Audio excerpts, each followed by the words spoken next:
Let's consider the secret life of the innermost nesting doll.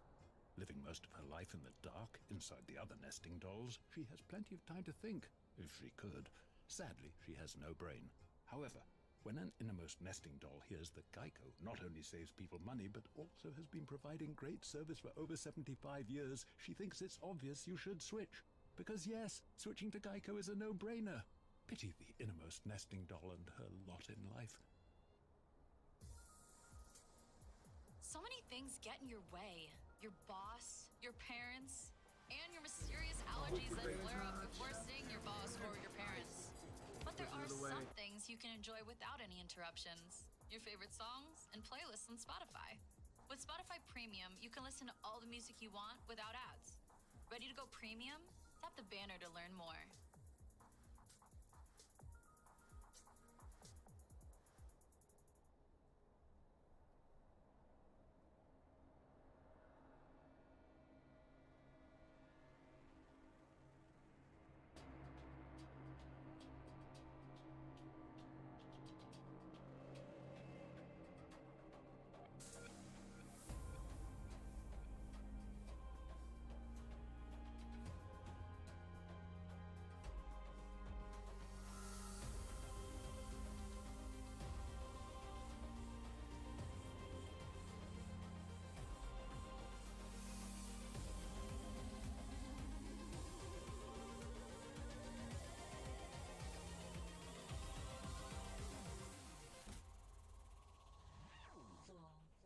Force.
Pushes it away.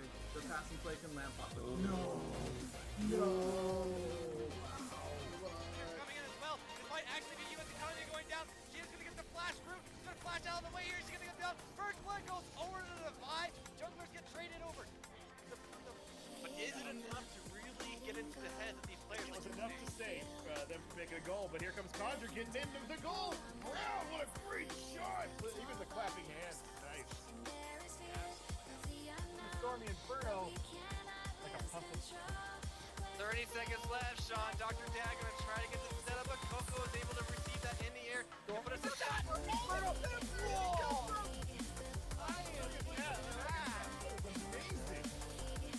I cannot believe it. Oh my goodness! The damage is coming in, the Scion coming in as well, but down goes Graves, down goes Bart in the back. My mouth are able to take down Lissandra. Oh my god, what a beefy ultimate coming in from C Sentinel here. SLC God gonna try to take somebody down. 2 kills coming in for C Sentinel, but SLC God goes down as well. C Sentinel brought down low. Bobby's gonna try to do something to take her out, but it looks like we might actually get a first aid here. We might actually see a pentakill here. Come on, get the pentakill for C Sentinel. Do it for the stream. C Sentinel with the pentakill. Woo-hoo-hoo! Pops it up. Ibot going freestyle. No way! Heroes defense is pretty strong right now, but how long can they eventually conjure? Oh, able to get the goal! Almost saved it. Watch how close the angle they used to, not the timing. Somebody clip that.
Welcome back, everybody. Another week on the TLE alternate channel.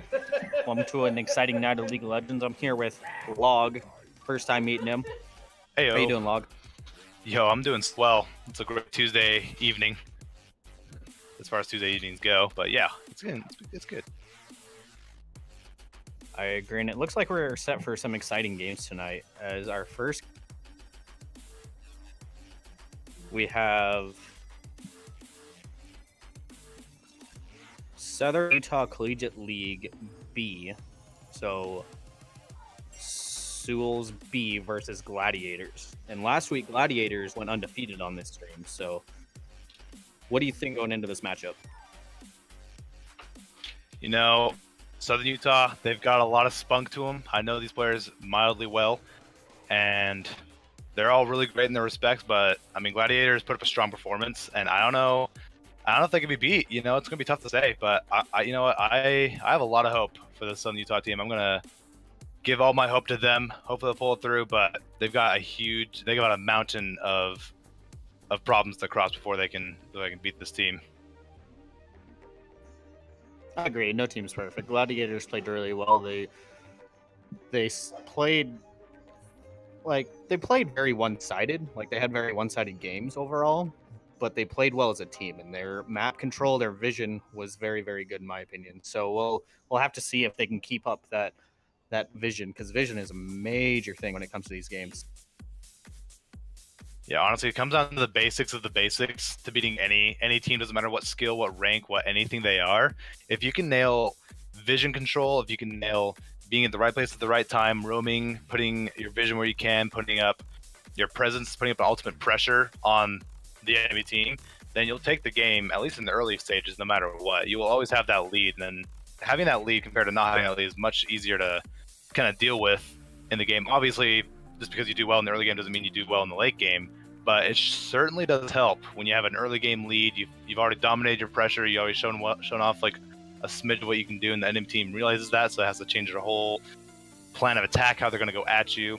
So yeah, if you can know the basic stuff like vision, you're going to have it's going to be eons easier for you throughout the rest of the game and throughout the rest of your career as a League of Legends player, for sure.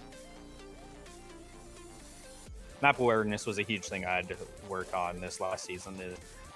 Like, I knew things like before they were going to happen. I could see things happening, but I just didn't have the vision to help me for sure know that things were going to happen. And so having that vision, I felt safer in lane. I felt safer throughout the map. I felt able to roam if needed. So, Log, what role do you play? So, I'm in the support role. I hang around the bot lane occasionally. I'll hit up the marksman role, but for the most part, I'm all about the supporting. All about, I get more satisfaction out of watching other people die and making other people live rather than me just killing people or going for objectives. I'd rather go for objectives with other people. Go for that. So I'm all about the support role. All about hooking up other players, making them look good, because the only way they look good is because I'm making them look good. Gives me that kind of power, so supporting is the way to go. My guy. I'm a jungler / ADC / depending on who I'm playing with, I fill her feet. So I try to do everything. Mainly I've been playing a lot of ADC and mostly Sivir, just because Sivir is one of the easy laners that still wins well. So Sivir's so good right now. Sivir is just like, just with all the ADC, all the ADC item changes that happened, like, cool to see champions like Sivir come back, and like, yeah, she's super easy to play. She's like super cheap, so often you'll buy her pretty early in like playing League of Legends. So heck yeah, all about that Sivir. So looking at our matchup, looks like we have a plat ADC and a gold support into a diamond duo. How do you feel that's going to play out? I mean, on my end, being a support player, being in like mid gold range, I want to give it to them, because I know the mentality of a gold player, at least for me. I'm pretty like on top of it. I'm pretty sharp. I'm kind of like keeping that vision control strong and doing what I can, like be a pressure in lane. Maybe if I have the opportunity to go roam into the mid lane, maybe help out the jungler if he needs it. So I want to give the benefit of the doubt to them. But I mean, you don't get diamond just out of sheer luck and just losing a bunch of games or getting carried. You definitely have to put in your effort. So, and if they're a duo, if they play a lot of games together, which I'm sure they do, in order to nail their synergy, make sure they are the best. They've got the gold and plat have a lot to measure up to, and they're going to be on their absolute A game if they're going to match it up and compare. Because if they slip up even once, it's going to change the result for the entire bot lane. You're going to have to rely on junglers to come in, maybe mid laners to roam down, whatever it may take, because that's just like the level of player diamond players are at. They're a little more keen on their senses. They're a little more into the game. They definitely care a lot more about their rank, and they'll keep playing high level games in order to maintain that rank. And so they have probably a little more experience, but I wouldn't rule out the platinum and gold guys just yet. I say they still have a good run for their money, and if they draft well, if they get the right champions, it could go very well in their favor. Now, looking forward, for example, I know with Spew, everybody bans away York from Jarlax, and for Eclipse Fury, everybody bans away Pantheon from Transpike. Is there any champions you foresee being banned for either of these teams? I'd imagine that Yorick would still get the ban. I think he's a very strong top laner that, like, if you leave him alone for too long, he'll be like a Nasus where he'll just decimate the top lane. So I'd keep an eye out for that ban. Of course, like with all the changes in patch 9.3, probably see some marksman bans, depending on how much they study their opponents. Maybe it could be some targeted bans, but for the most part, they want to get rid of like those overpowered champions immediately. So like Urgot comes to mind, Scion, maybe target the top lane in particular. If Yarlax is like their go-to guy, if they want to really rely on him for the carry, if that's going to be their win result. So I can see Yorick, I can see those top lane matchups that I talked about earlier, Scion and Urgot. Marksman wise, you could see Ezreal. He's a very annoying champion to deal with. Very just someone you just want to either play yourself or get rid of, because he has so much of a presence in the bot lane, so much poke, so much power. It's not gonna be a fun time for you guys. And then even outside the laning phase, he's really great. He's got his ultimate, which is global, and those who know how to use it, it's very devastating. He's got all the gold and like just wealth he's stacked up from his kleptomancy. So it's that you gotta watch out for. So I can see an Ezreal ban for sure. Sivir, of course, I can see that happening. Vayne, those kind of champions are where I'm hoping. I'm gonna imagine it's gonna get banned out. but I don't know too well the players and like what they go to. So I don't know if like each team have done their homework and they've studied and looked around for something to counterpick their enemies. But we'll see. We'll see how it goes. I'm excited to see how Southern Utah is gonna kind of go up against the big and mighty Gladiators with their high ranks and high level players, because these players I know they do have a lot of oomph to them. I agree. I'm really interested in this mid lane matchup between the Grandmaster and the Plat, just to see if you can see that level of skill, that difference in skill. It's going to be very interesting. I foresee Alessandra being played just because she's still overpowered and is tank / AP carry. So we'll have to see what happens there as we're getting teams finally into the lobby. Top lane, I think we're gonna see a Yorick, or not a Yorick, a Urgot, probably a Scion as well. Aatrox is still viable for team fights. Kennen, surprisingly, nobody really thinks about it, but his ult in team fights is very, very strong.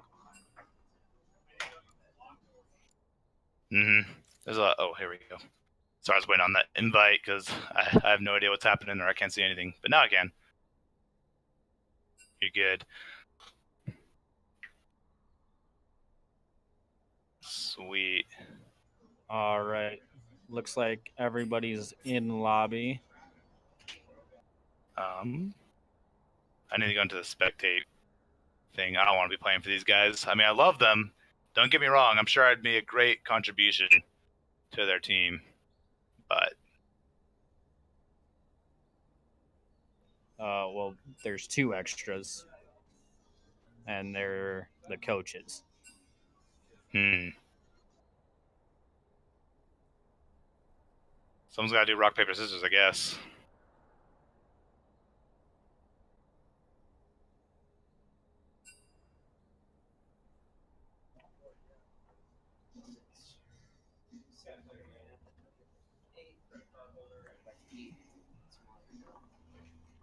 As we get everything figured out, everybody, hope everybody's doing all right. Just a quick reminder that we do have other games on stream. We have COD. We have StarCraft 2 and Rocket League. Rocket League on Thursdays. I watched some of that last Thursday, and it gets intense. Like, I've played a little bit, I've watched a lot, and man, Revenite does a great job casting that. Dude, Rocket League's just so entertaining to watch. Like, I have no idea what's happening half the time, but it looks so fun to get into. But I'm terrible at the game, which is why I stuck to League of Legends, because, you know, I've played this game longer, so I pretend that I'm good at it. I'm lucky. I straight up accept that. I'm lucky. All right, luck and skill, I think. Log, there you go. You can join spectate now. Woo. All right.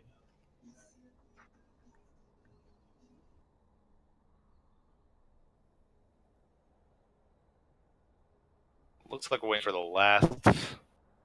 last guy to get in here, or girl, whoever they drafted up.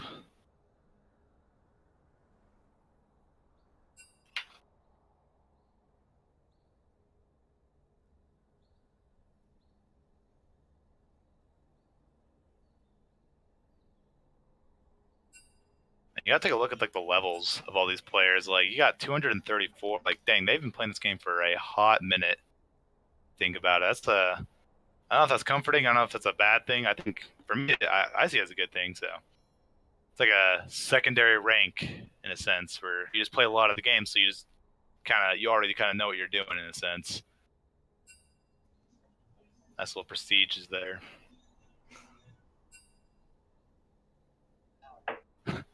Yo, what? They're a hop, skip, and a jump away. Just need a couple $1 million, and they're in. If they can match Golden Guardians money, Clutch Gaming, which are just basketball teams, really, then they're in.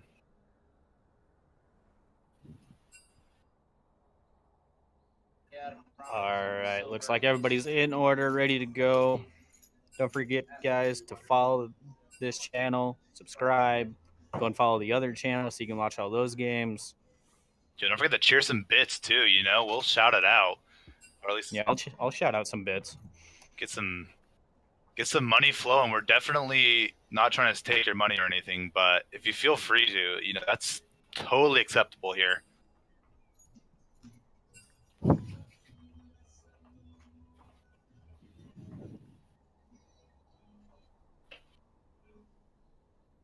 No, it should be tournament.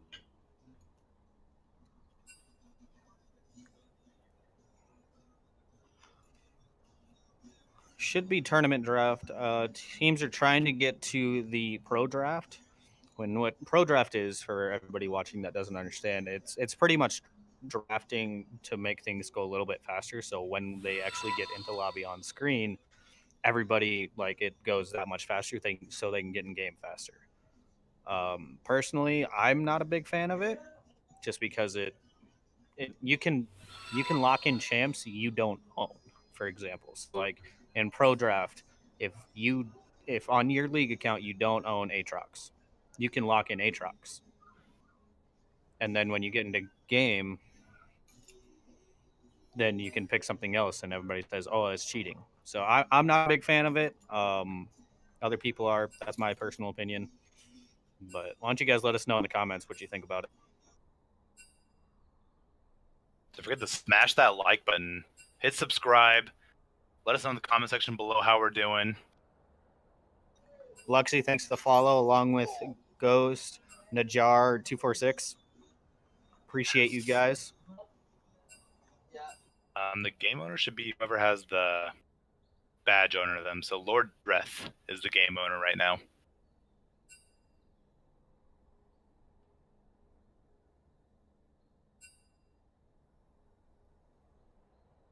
Can anyone type anything to the chat? Because I sure can't. They are using Pro Draft.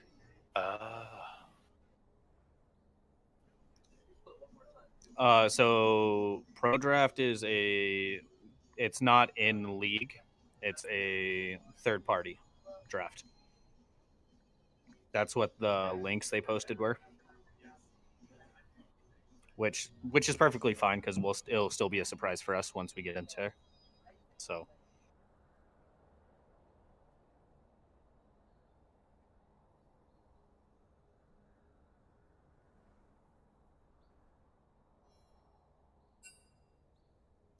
yep, I'll let you know as soon as we get to that point. I'm gonna keep it up just in that way. It won't be a surprise to me, but that way everything can be kept track of, so bans and picks aren't different. So for everybody watching, how's everything going today? Log, did you dab, man? What? What? Oh, I didn't. Oh, where are we? And you went ham too. Why? Log, what, man? Wait, I what's had happening? such What high time? hopes for you. Is it Tuesday? Oh, shoot.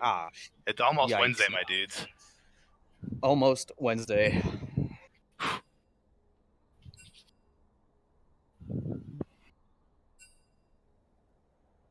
Just gonna do some aerobics here while we wait.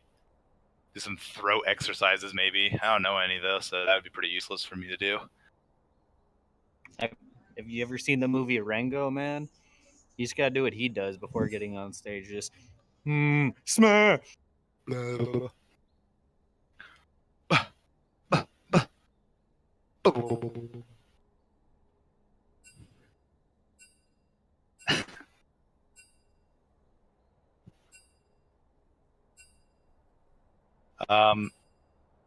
Does anyone have Lord Dreth friended? I'll send him a friend request, and I'll tell him to start it up. I'm sure the fans are just dying to see how this game's gonna go, because I am dying to see how this goes. There it is. All right, let me message him. We're going to have very, very interesting game.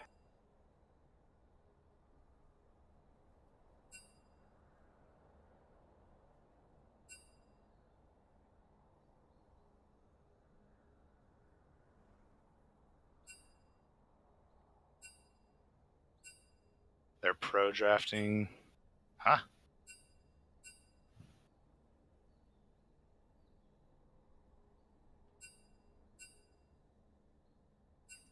for everybody watching, I said something for your sake. I know you guys want to watch. I want to watch. So I stuck up for you guys. I'll bite the bullet. If he flames me, I'm used to it. All right, here we go. We're in it to win it. Team Southern Utah versus the Gladiators. The warrior spirit. Match of the Tuesday nights. Everyone has been waiting for this on the edge of their seats. Xin Zhao's off the board. Get this guy out of here.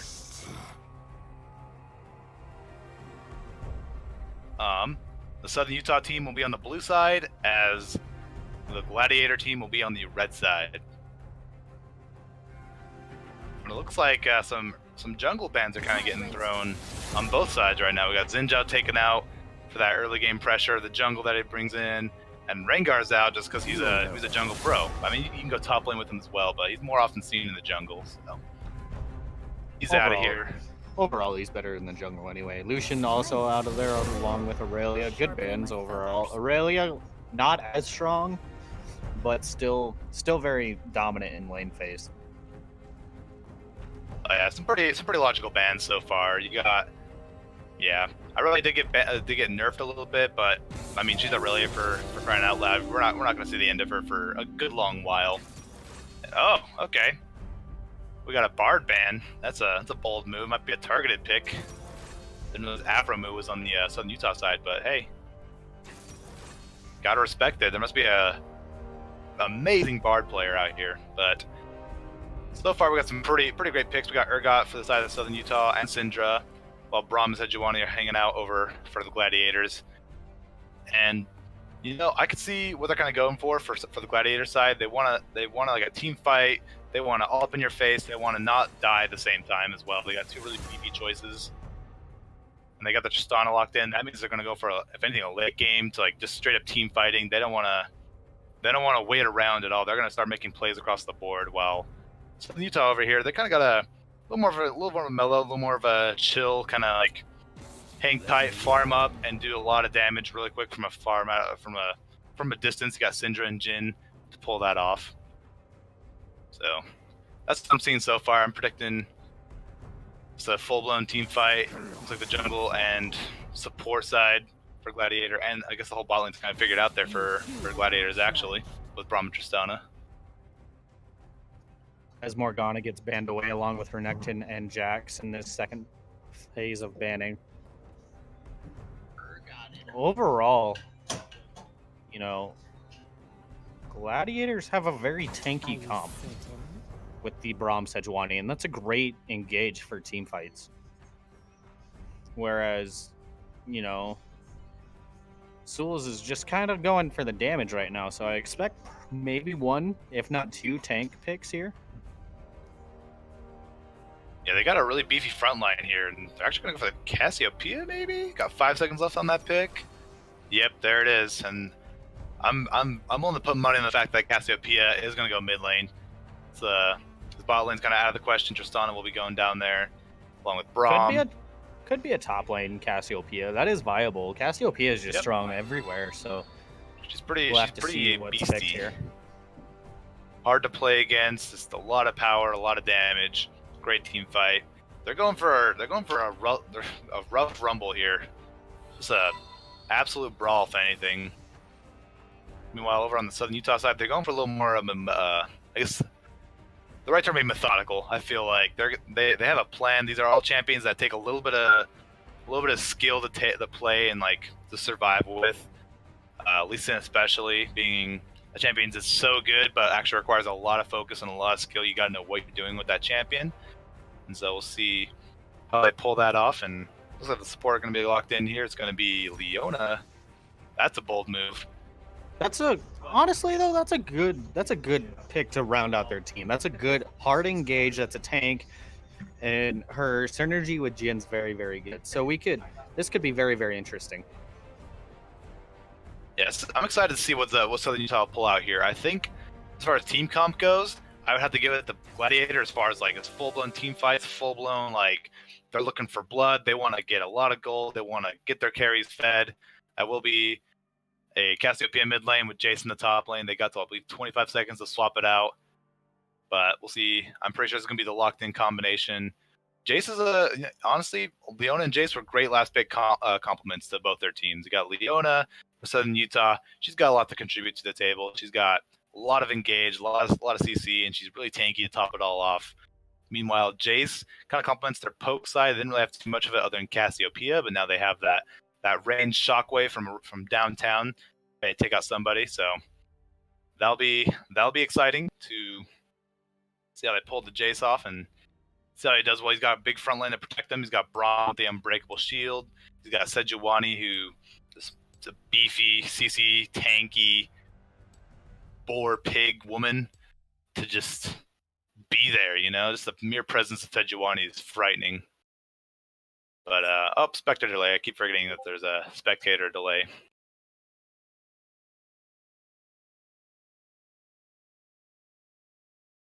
All right, we got 2 minutes and 40 seconds. Left back, who you got for this tournament right here? Where's your money at this time around? Looking at the team comps and everything, I'm gonna.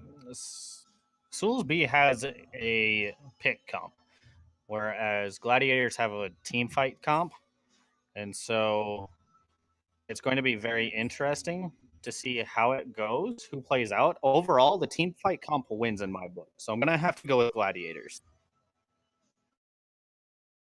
All right, I feel that. I can see that happening. Yeah, they got the. I feel like.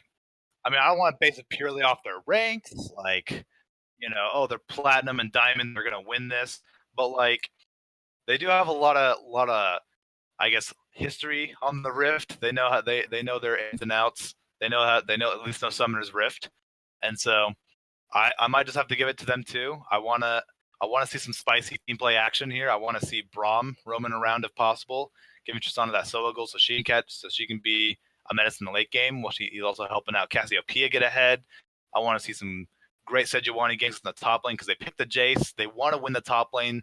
They don't really care how much. They just want to dominate that top lane. So that's usually why the Jace is even picked at all. Just make sure they get that lead and make sure they have that that dominance, that presence. And against an Urgot, the matchup could go both ways depending on how each player plays it, depending on which jungler wants to rain on whoever's parade first.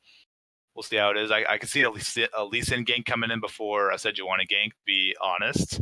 Just because Lee Sin's that kind of champion who can be everywhere. He's a lot faster. His clear time's a lot faster than Sejuani's. And he's more often than not able to even pull off a level 2 gank in the top lane if he wants to, if they want to path him that way. But they're on the blue side, so they may not get that chance. We'll see how Daydream pulls off this Lee Sin. But yeah. Go ahead. I was going to say, if you want to round this out, I was going to start talking about the next patch coming up. Next patch, 9.4, I believe, isn't it? Yeah, it's 9.4. Let's see, that's not the patch with Kayle and Morgana, right? That's going to be 9.5, correct? Yeah. Kayle Morgana is the next patch. Okay. And looking at Kayle's new abilities, she looks really, really strong. Yeah, Kayle, they just beefed the heck out of Kayle. I mean, granted, she needed that. I agree. Kayle, she's great and all. She has a cool legendary skin and one of League of Legends oldest champions. But at the end of the day, mediocre at best. Easily.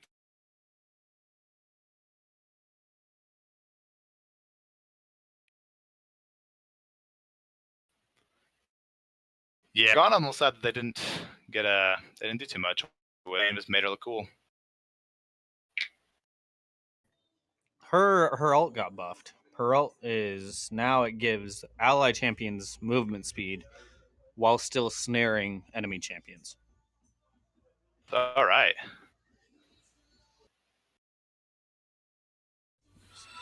So gonna be very I'm very excited to see it. I'm kind of scared of Kayle.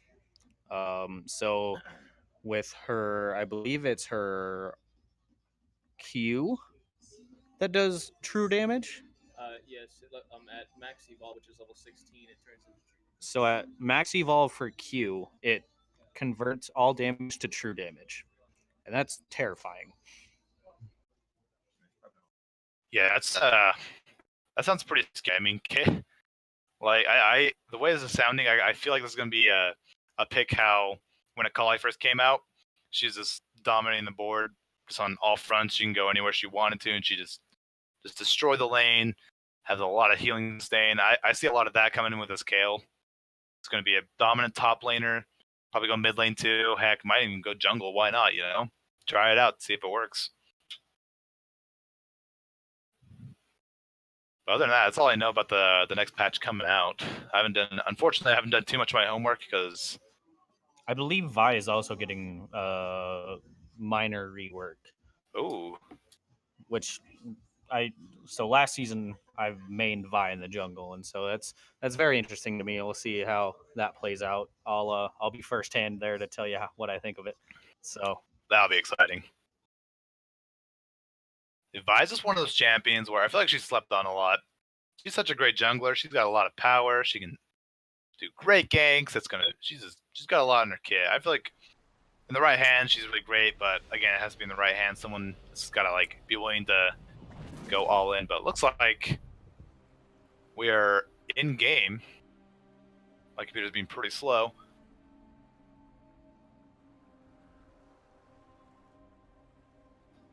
as we get our first look at the map, one thing we didn't mention in this game is Cassiopeia ran Cleanse. So that how she uses that is going to be very, very interesting for this game. Yeah, I'm trying to think like where it's going to be used the best. I mean, Syndra, she's got like that knockback. She's got something to for Cassiopeia to cleanse, I could see, but honestly, it wouldn't be that worth it. I could see more, I guess, Leona, if anything. It'll be really interesting to see how she uses this cleanse. I personally probably would have gone Ignite or Teleport, but I mean, I'm the guy who's talking about it, not playing it, but it looks like we're getting a little bit of a catch out here. Jhin is on the run. The Ignite's are burned, and he's not going to fall, but he's going to have to back after that one. Doesn't want to lose that much health in the lane. And that was an Ignite down for the Braum, so we'll have to see how that plays out. And a flash on the Braum's part, so we'll see how that plays out in this game. As 2 wards were placed in that bot side bush. Yeah, double wardage, double the vision. They can see so clearly through that bush. That might just give them the edge. That might give them the edge they need to pull out the bot lane and win it for themselves, take home the gold. Even though they spent like, actually they didn't spend anything because they used their trinkets. But yeah. Also, Jhin had to burn his flash too, so he's going to have to be really careful. Watch out for a bit of a surprise gank from Sejuani. But I don't think he should be too worried. I think he still has a lot to get away from. He's got Leona to help him out, so. I agree, but both junglers take their respective reds. As bot lane starts to head that direction, Jay starts to head top. Looks like everything's pretty mellow so far. No one's going for anything too aggressive. He's going to try and go for that scuttle maybe, but he's going to walk over a ward. He's going to get seen by that. Might just go for, yep, going for the blue buff, and they will know about that. Hopefully there'll be some team talk about it so they know what's going on, but was spotted there. Sejuani's up at her Krugs, taking that, and honestly, I don't see too much happening. I see for this early game, both teams have a really methodical approach to their stuff. And oh, hold on, maybe a rocket dump might change my mind as Tristan's going all in. Lots of damage coming out on both sides, and it's not going to matter. As now Urgot and Jace are now back at it with a duel. Sejuani's here to turn the tides. And Shackle the Apollo's on the run. He's running away, taking a lot of damage, popping the telepots, and they're going to have to back off if they do not want to dive that. And another spicy action going on in the bot lane. Braum taking a lot of damage there. He's gonna fall to the Lee Sin, to the chin. Thanks to that Lee Sin gank. Daydream saving the day for Red King here in Chili's. What a great counter gank, or not really counter gank, but rather showing up at the right time after capitalizing their aggressiveness. That's really great. Yeah, that early level 2 aggression is pretty typical for most bot lanes. Oh, but here we go, Sejuani Lee Sin dashing to be there anyway. Sejuani back in on the Urgot with Jace. Putting a lot of damage on the Shackle Apollo, but he's gonna again just brush it off. You know, he's just gonna keep fighting off. Jace is still he's completely out of mana, so Lord Dreth is gonna be really careful how he plays this out. But ultimately, good gank so far. Just unlucky at the very end of the day. You know, you just don't have that much damage with the Sejuani early, and without mana, Jason's pretty useless too. So Shackle Apollo being pretty lucky on that Urgot. Of course, he's playing Urgot, the god of top lane, or one of the gods you could say. Absolute monster to deal with. So Lord Death will be very careful playing against them. But yeah, that was pretty spicy. I wasn't expecting that, but you know, Daydream and Bluxy wanting to make plays on their respective spots. They're staying pretty close to where they started, so. Urgot picked up an early control ward as Braum picked up 2 as well. And that's part of that vision I was talking about in pregame, is vision is a major thing. So we'll have to see how that plays out. Vision's crucial. You gotta light it up, as Fall Out Boy would say. Light it up all the way. I actually didn't say that part. I said that part. I added into it. But keep the vision strong. Don't want to die. It'd be really awkward to die really early in the game. You don't want that. And Jace is going to put a lot of damage on the Shackle Apollo again. Shackle Apollo putting a lot of damage on the Jace instead. Lord Dreth having to be careful. But there it is. The W will save Lord Dreth's life as Shackle Apollo will fall. Great 1v1 there as Daydream maybe looking to pick up a kill there. He's going to use the W to hop in there. He's got the Sonic Strike still up in there. Oh, he flashes for the miss! And Daydream's going to walk right on out of there. That was a good flash, in my opinion. Great flash. That was a great flash by Lord Dreth there. He really, you know, he knew the Sonic Wave was up. He did not want to get hit by that. Would have absolutely put the final nail in his coffin. But hold on. Daydream looking to get another play on them. He knows the flash is down. He's going to go straight forward. The ward hop right in the Lord Dreth. He knows he's dead. He's going to maybe fall. He's taking a lot of minions. That Daydream maybe taking a lot of damage. And there's a few missing pings being dropped. But there goes Daydream.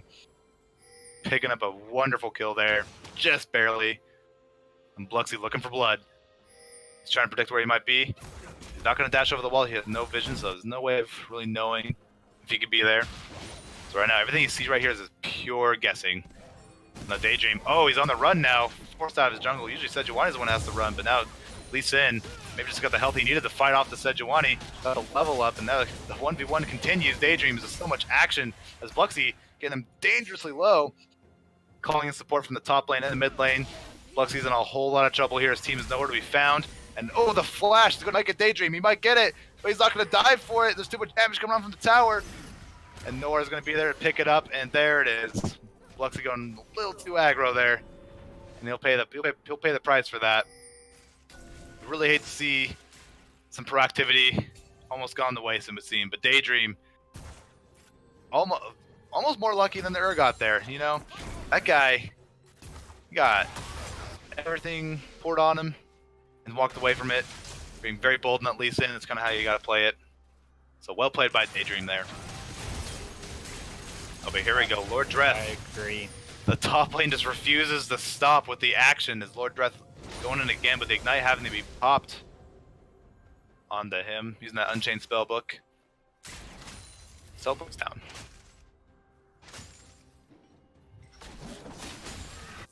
One thing I want to touch on real quick is the farm differential. So Tristana is up about 12 farms over Jhin, and Cassiopeia has a,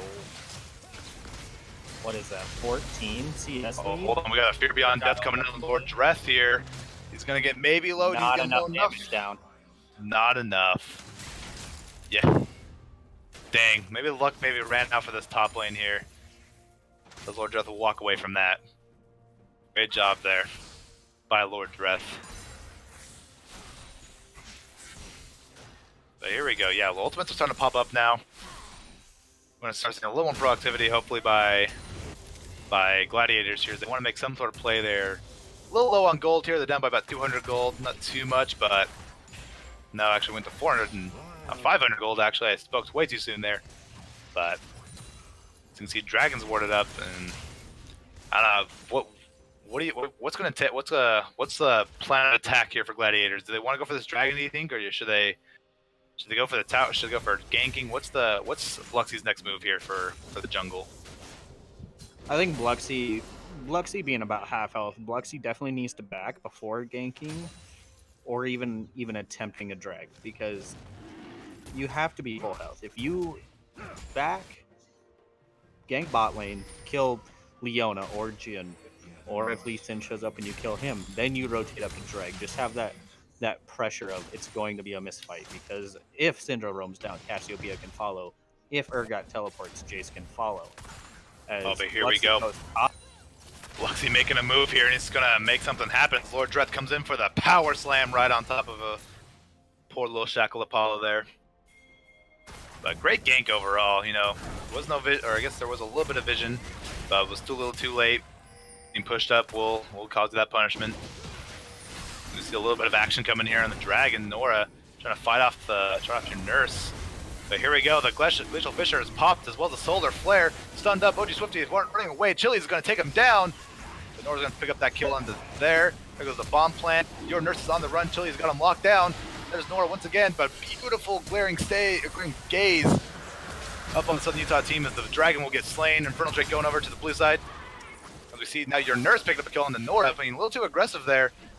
As we see Daydream trying to make some action happening here on the Sejuani. He's going to do a lot of damage. Your nurse is there to save the day, but it's a little too late. Daydream's going to fall, but not the price for Bluxy's death. As we go on to see a crazy skirmish there, picking up Dragon for Southern Utah, but the cost of the jungler and the mid laner, Nora and Daydream, giving up their lives in exchange. But they were able to pick up RG Hero and Bluxy in exchange for that. So ultimately, Southern Utah winning out on that, getting the Dragon for as a 2-for-2 team fight wise. Lots of ultimates were burned there. Lots of sacrifices were made during that play. I agree, but the main downside to them picking up that drag is Cassiopeia pick up 2 kills along with double buffs. And Cassiopeia is one of those champs that you can easily snowball, and so whether your nurse can play to that advantage or not, we'll have to see. Only time will. Yeah, there's a lot riding on this Cassiopeia right now. The gold is on her. She's got a lot to do, but hold on. Daydream's getting caught out here by Bluxy and Lord Dreth. He's got to be on the run. There's nothing really to save him here. No one's able to run up in time, and Daydream falling to the aggression that is coming from Gladiators right now. They're tired of getting beaten and oppressed. They want to take it back. They want something, and they're surely getting it. We see a little more skirmishing happening up in the top lane. Shackle Apollo making something happen here, but nothing's going to come out of it. Everyone's going back to their respective areas. They got enough of the meat. They don't want any more of that, so they're going to back out. Play it safe. Go back, reset, spend all that gold. And you can kind of see your nurse already finishing off that Archangels. So that's going to be a hunk of damage right there. And I'm no Cassiopeia player, but I do see her a lot, and I do know how much damage she can output and how much of a team fighter she can be. So these are going to be really careful on how they go about their team fights. Targeting your nurse first would be the best plan of attack, but we'll see what happens here. Shackle taking a lot of damage up here, but here's Daydream coming to save the day. Lord Dreth announced a jungler. Oh, but Nora's here to turn the tides. But maybe too little too late. Both jungler top laner fall, and oh, Daydream and wow, Apollo's down. Nora going for any kill he can. Lord Dreth taking a lot of damage. Ignite is down. Nora putting out a lot of damage, but simply not enough. They're able to back away. They're too tanky, too beefy. As now your nurse is roamed up, and she's ready to take on the Syndra. And very, very unfortunate. The tides were turned there very quickly for Southern Utah there. That was a rough situation that could have gone really well for them, but they're playing really squishy champions into champions that are both tanky and can capitalize on your squishiness. And right about this point is where we start to see that team fight mentality come through, and having that Sejuani tank over and Urgot and Lee Sin, it just showed that even Sejuani, with no damage really whatsoever, is able to withstand so much and still put out damage onto you when you can't really do anything. The CC is there, and it's painful. Painful indeed. The bloodlust is so real right now for Gladiators. As now they got 13 minutes into the game. They're starting to roam around now, or at least bot lane's trying to get a little spicy up in there. The vision's strong for the side of Gladiators, so they're doing what they can. But about that time where a lot more action is going to start taking place here. Got a lot of farm on that Tristan. She's got 120 to Jin's 96. As Swifty is doing magnificent. keeping that farm where it needs to be. The turret plating will soon fall, as our kind third announcer has told us.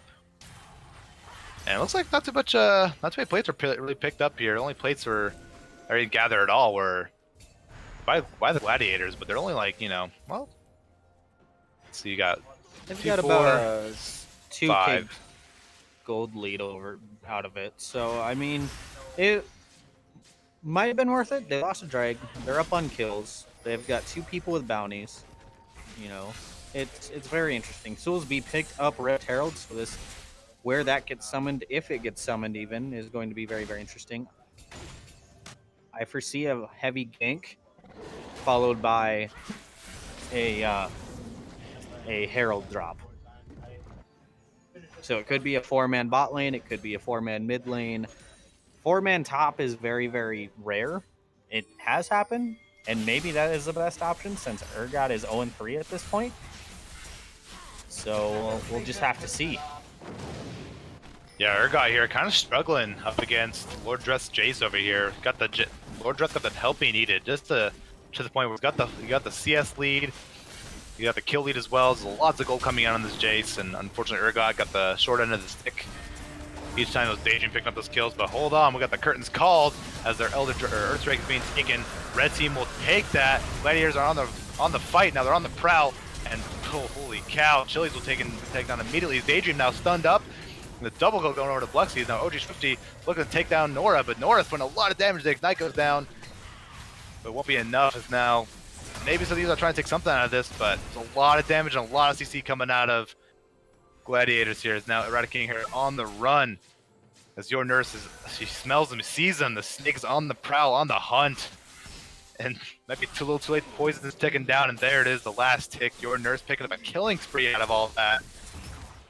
Not great news for the side of Utah there. They had the potential to turn that around, but unfortunately it's too little too late on the reaction to the dragon, and they paid the price for that. It was a crazy fight, not going in their favor. It was the Earthdrake, so they'll have to look at the objectives now, look at the towers, we'll look at the Baron now, because now Gladiators have that edge. They have that extra damage to put onto that. And just like that, 2 towers fall very, very quickly after that Earthdrake. Granted, I believe 3 people died in that fight on the side of Soulsby, so we'll have to see as Sejuani fighting a 2v1, but as her bot lane finally shows up for some support, Lee Sin backs off. So I believe the next objective after mid tower is pretty much just pick a lane and power push. You know, there's no drags up, Rift Herald was already taken.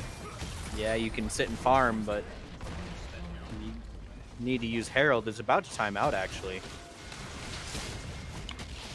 Yeah, Gladiators need to use that Herald quickly. They're panicking. Bluxy's got the buff, but she needs to put it somewhere. They might just pull out the mid lane. They will indeed. She's going to summon it there. Try and get something out of it. They might catch up the Utah with their pants down as Nora had to back off. And they might just be able to take a tower off this. Everyone's grouping up here. Jin is in the bot lane. Redick here nowhere to be found, as now Daydream, Paulo, and Chili's here to defend what's left of their mid lane right now. There it is, Shelly getting that power. And with the Tristan, they'll finish off that secondary tower. There's a lot of beef coming in from the side of the Gladiators here. No other way to describe it. You can't really poke and prod at this team here because there's Sejuani is huge at this point. You got the Brahms Unbreakable to boot. Southern Utah, they're going to have to find a really great pick. They're going to try not to go to your nurse, if anything. Your nurse or OG Swifty. And like I said, the team fight versus pick comp, team fight wins. And Soulsby knows they can't team fight. They know every team fight they lose just because of Sejuani and Braum and Jace. While Tristana and Cassiopeia just sit back and deal damage, as it looks like Lee Sin's about to get caught out. Daydream getting a little chased out of his jungle there. Trying to do what he can, but Daydream simply just cannot compare to the late game Bluxy of the Sejuani prowess that he is showing here today. That's just, you really hate to see it. Southern Utah, they're running out of options here. They need to go for something at this point. But at this point, they really have no vision to go for anything. Their best chance of winning team fight is going to be catching out your nurse. But he's never alone. Cassiopeia is a champion. You don't want to really be alone as a champion. So you're gonna hug yourself around the jungler, hug yourself around the support in the bot lane, and the ADC. Do what you can. Next objective up is an Infernal Drake in 1:15, and then Baron is also up shortly after that. So I expect a team fight for one of the two, if not both. We'll have to see what happens. Yeah, this is gonna be crazy. As Eradicating Hair caught out by the Sejuani ultimate, and he's gonna get dropped immediately. Your Nurse is on a rampage now, coming in for that beautiful pickup on the kill, and they're gonna take the spotlight tower pretty clearly. Maybe Nora and Daydream are here to respond to it, but maybe too little, too late. Oh, but the wave clear is there, and there goes the ultimate by the Cassiopeia, and dang, Your Nurse is just dropping people left and right, but at what cost? It looks like it won't be cost of anything because everyone just dropped there for the side of Utah. 3 for 0, just over the defense of a tower. This is a really bad position now, right now. Gladiators are able to turn this game around really quickly, and now they're pushing in that bot inhibitor. They want it, they see it. They got 4 members here. Jace is pushing in the top slide. Lord Dreth putting in that pressure. As the time ticks down, hitting the 20-minute mark, and already Southern Utah are running out of options very quickly. As Baron, 9 seconds on that timer. They'll want to try and make a play for that. If anything, they can't allow Gladiators to have it. That's the bottom line.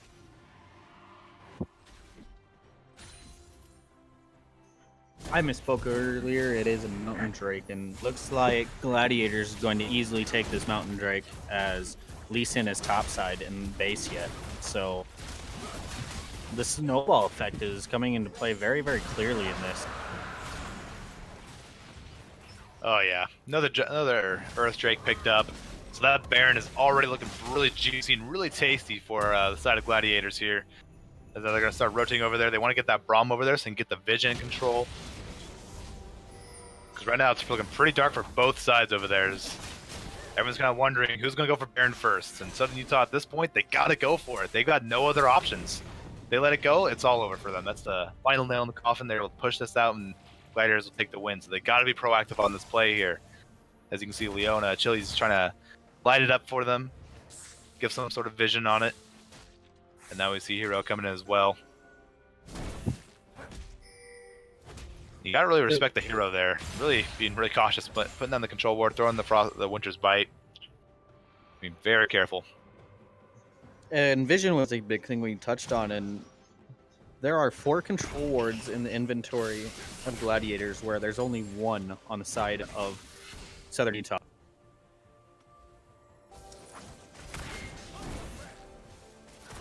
As we see here, everyone's starting to group up, but Lord Dreth shoving in that bot lane. They're in a little trouble here. Southern Utah have to make a decision. They have to go for a team fight now while it's a 4v5 and it's in their favor, or they gotta go stop the split pushing. Oh, Chili's is caught out here. Bluxy put a lot of damage onto them as he's now on the run. And there it is, Tristana's jumping in. OG Swifty will pick up that kill. As an inhibitor will also drop, and Chocolate Paulo is picking it, trying to pick up what he can, chase him away. There's a lot of damage coming on the Lord Dreth. He might actually get dropped here, waiting for the harpoon to come out. He has the Fear Beyond Death is there, and Eradicating Hair to pick it up. Oh, might be it. Lord Dreth might fall, and there he is, into the grinder. He's out of here, shut down. But at what cost? Baron is so low right now. Southern Utah can't do anything about it, and Gladiators will pick it up. And this is honestly a worst case scenario for them. As now Nora and Daydream are going to get absolutely decimated by the Gladiator lineup here. They don't even need the 5v5. They've got all they need with these 4 champions. Jace is a beautiful split pusher and distraction. Wasn't able to get the inhibitor, but that sacrifice is not going in vain as they picked up the Baron buff. And now this top tier has very little chance of survival as they will fall. And now Bluxy looking in for that last team fight, trying to finish off Eradicating Hair. Chili's taking a lot of the brunt of the damage there. The Glacial Fisher onto Chocolate Apollo. Chili's will fall to Your Nurse, and Chocolate Apollo pushing off everything he can. And there's so much damage coming off of Swifty and Your Name. There goes poor Chocolate Apollo here. Lord Dreth is down here to join the fight. There goes the curtain call, but too little too late.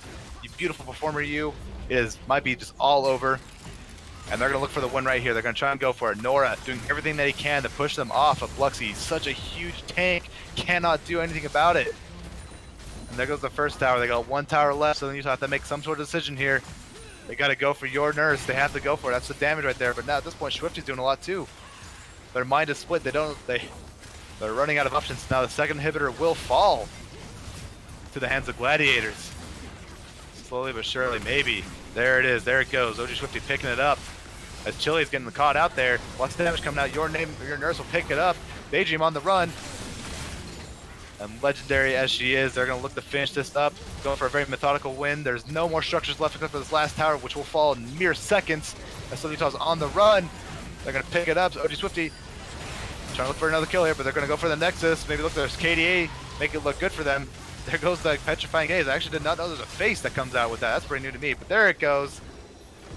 Gladiators take the win over Southern Utah. As Lee Sin rage quit at the end of the game. You see that. Couldn't handle it. Rip in pepperonis. Poor Southern Utah.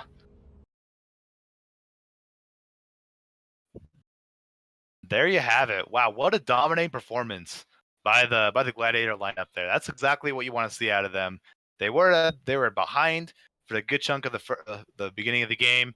Got some great ganks off from Daydream, but unfortunately, the team comp was just too powerful for them. The 4 members were absolutely more than enough to take Baron and take out the rest of Southern Utah. While Lord Dreth, he just pushed the win. He just did it. Didn't care. He didn't care if he died. Didn't matter. The team got the Baron. It was GG well played after that point. Like we said in pregame, team fight comps usually win over pick comps. Just because, if you find one person caught out, that one person is dead beyond belief.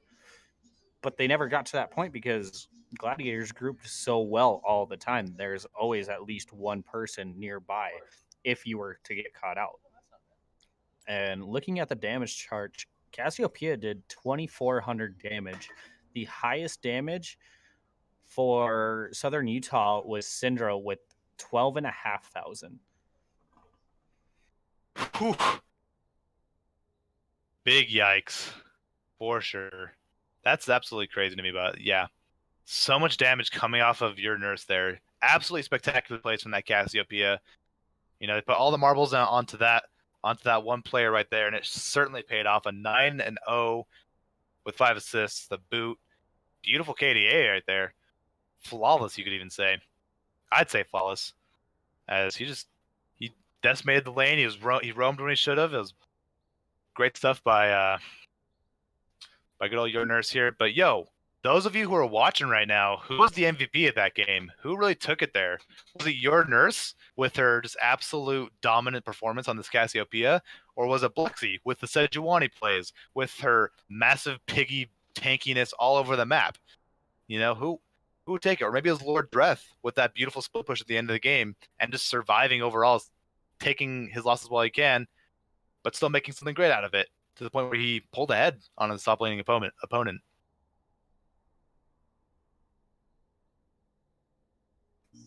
In my opinion, your nurse was the MVP.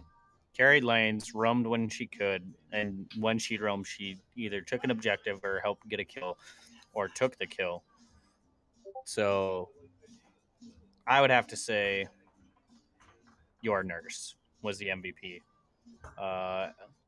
I've got somebody in chat saying Blexy hard trolled, and then they're saying Lord Breath carried. Yo, I mean, it could go to either or. Straight up, everyone just had a really good performance there. But Southern Utah, they put up a great fight in the early game. Daydream had some beautiful plays as well. He was on fire in the top lane. And with some great catch out too. Great catch out? Ugh. English is so tough, guys. But yeah, top-notch performance by both teams. But at the end of the day, Gladiators took it, putting them in 6-1 compared to the Southern Utah LES B team.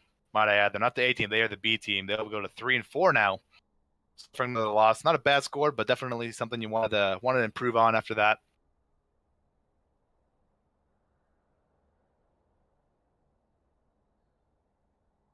A lot of people in chat are saying that Hero was the MVP. He had a lot of good plays. I won't deny him that. He played very well. So we'll have to see as we try to get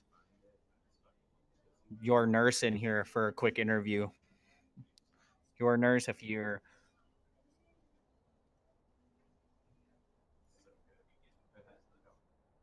So why don't you hop in the Aquadome? We'll get you in here real quick as we hop over to our other channel.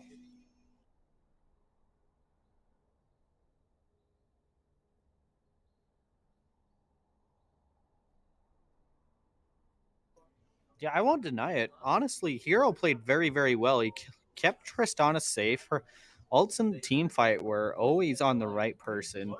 Sacrificed himself 2 times, but I mean, at the end of the day, sometimes you got to die for other people's sins. When I was jungling for a team, I played Zac a lot, and a lot of the times my ADC would get caught out, and I would jump in, and knowing I would die, but I knew they would survive. So sometimes you just got to bite the bullet, sacrifice yourself for that point. So yeah, Hero might be the unsung hero there, and that he did keep Tristana alive throughout the rest of that. So even if, like, worst case scenario, if your nurse were to fall, you know, backup plan is still safely ensured. Tristana was kept very safe. She farmed up efficiently, and of course he did have some great ultimates, so it could go to him as well.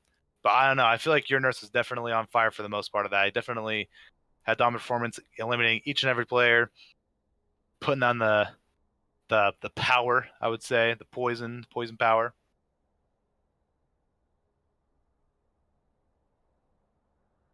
Dude, Ripperino.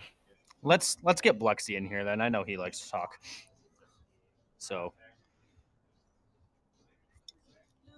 Bluxy, if you're watching like a true fan, hop in the Aquadome. Look at that instant. How you doing, Bluxy? Hey. Oh, pretty good. How's it going, boys?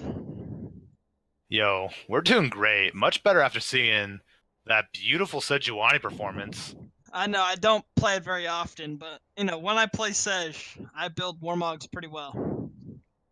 Yo, absolute beef. I saw nothing but pork. I saw nothing but bacon. Just absolute unkillable beauty, you know? Oh, I know. I love Sej. My favorite champ by far. So Heck yeah. Bluxy, on the alternate stream, when I'm casting, you guys haven't lost. Am I your good luck charm? I mean, when you put it that way, Asking for a friend. when you put it that way, it seems to be true. But as long as we get the Sej power move, I'm pretty sure it's a pretty GG well played every game. But yeah, you're the luck charm. I agree. Let's see if it happens to work out next game too. Yeah, we'll have to see. As you guys played really well as a team overall. Your ganks were there. Early game, you guys played. I trolled, tanks. not gonna lie, but we had some trolled unlucky early plays. game. I think we all had a bit of an unlucky start, but we're able to bring it back. Yeah, I was minorly unlucky. How'd you feel when you just went full-blown attack mode on the Lee Sin there, kind of early in the game? Okay, kind of put you on a wild goose chase. Walk us through that. Process was so I see the Lee Sin low, right, and I'm walking towards their blue buff, and I'm like, okay, if I Q over this wall towards Gromp, he's gonna be here. And then my boy Lord Dreth was like, he might be in the tri-bush. So I went back to ward it, and then I was like, shit, I missed it. Oh, I'm sorry, I didn't mean to swear. Well, you got to donate 10 bits as per Revenite's rule. We have a swear jar. I will. Don't worry. And then I walked to Wolf Camp, and at that point he saw me come around the corner, and I was like, this is gonna be an unfortunate event for sure. But I went for it, and it was an unfortunate event. Let's just put it that way. I died. I died. But it almost worked.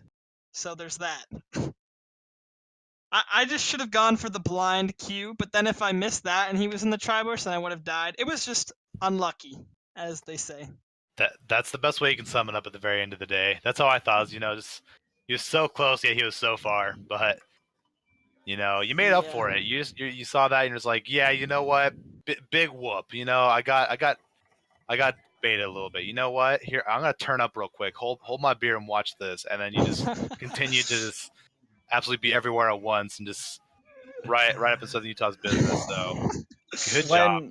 When all of that, when your skirmish in the topside jungle happened, not gonna lie, in the back of my mind, I had a "Hey, y'all, watch this" moment going through, and it kind of is what it looked like too. So it's okay to troll. You guys pulled out the W at the end of the day. That's what matters. Of course. Yeah, it was pretty good.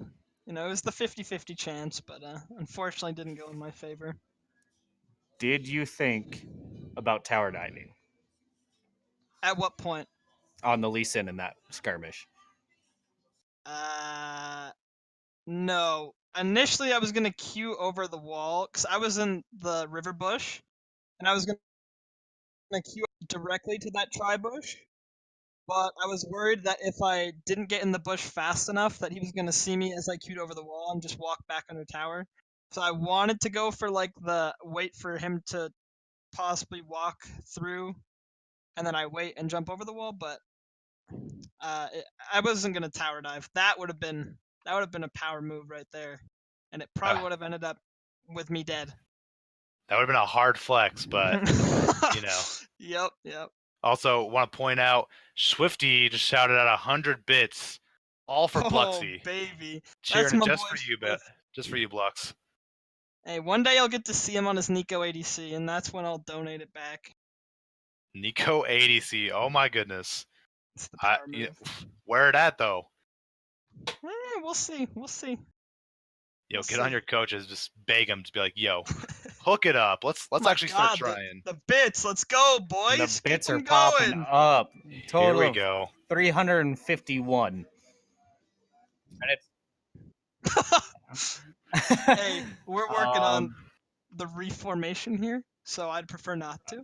There we go. Keep it clean for the kids. Is this a T1 wannabe? No. No.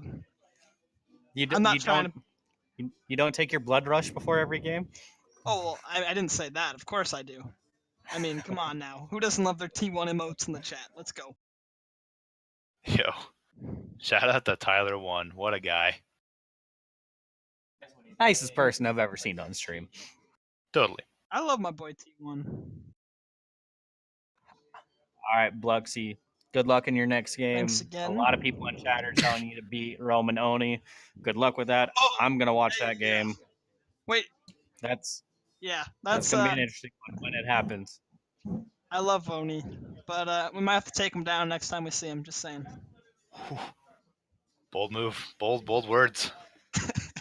Gluten-free panda, dude. He's scary to jungle against. Just saying that now. Is he? All right. Yeah, he is. For sure. All right. Well, thanks for hopping in with us. Appreciate it. And I'll see you guys next time. Sounds good.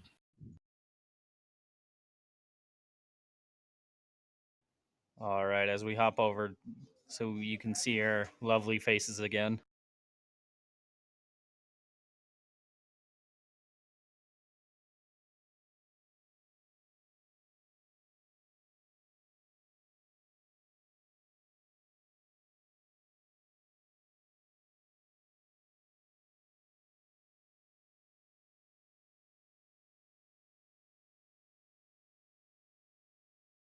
Hey, here we go. We're back. All right. Now you can see our beautiful faces again after we get rid of the wow faces from all those amazing plays in that game. Let's look ahead to this second game. As we have looks like Spew versus Roman Crystal. And Log, have you watched any of either of these teams play? I'm not gonna lie. If I have, then I have totally 100% forgotten. But that should not take away from the fact that both these guys are just, very powerful, impactful players that can bring a lot to the Rift and in their each and individual roles. But we do see, as the score goes, we have Roman Crystal sitting at a comfortable 5-1. They were tied up with Gladiators, but Gladiators were able to take the W for the night, so they're 6-1. And then we wait for this game. Spew, on the other hand, they are at 1-5 at the bottom of the list. but I'm very certain they're not going to take that sitting down. And so I'm going to see I expect to see some spicy plays coming in from the Spew side. They want to climb their way back to the top. They want that championship. They want the prize above all. They want to go to the NALCS Spring Finals over in St. Louis. So I'm really excited to see what's going to happen here. Roman Crystal though, they are pretty huge, to say the least. So one of my former teammates plays and is the team captain for Spew, and so I've tried to watch every one of those games and try to give them some pointers here and there and what I see they can work on. And their one win, they had NSG Lenny, who unfortunately got his account permanent bin. So with the loss of NSG Lenny, they haven't won a game, and it honestly kind of reminds me of the movie Friday Night Lights. Is one player is impacting the rest of their season, and it's really unfortunate because they play very well together. Just they lost that dominant mid laner, and it's really showing in these games. I foresee that being a factor in this game as well against Roman Crystal. Roman Crystal looking very strong, not quite top of the leaderboards, but definitely up there. So we'll have to see what goes on in that one.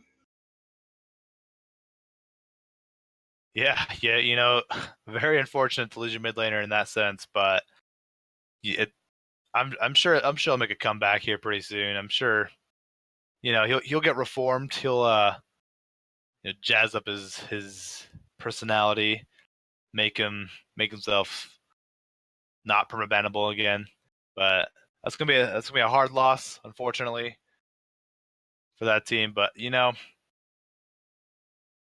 if anything, that should be motivation to keep going forward and just like absolutely turn up. No reason to let that get you down. And so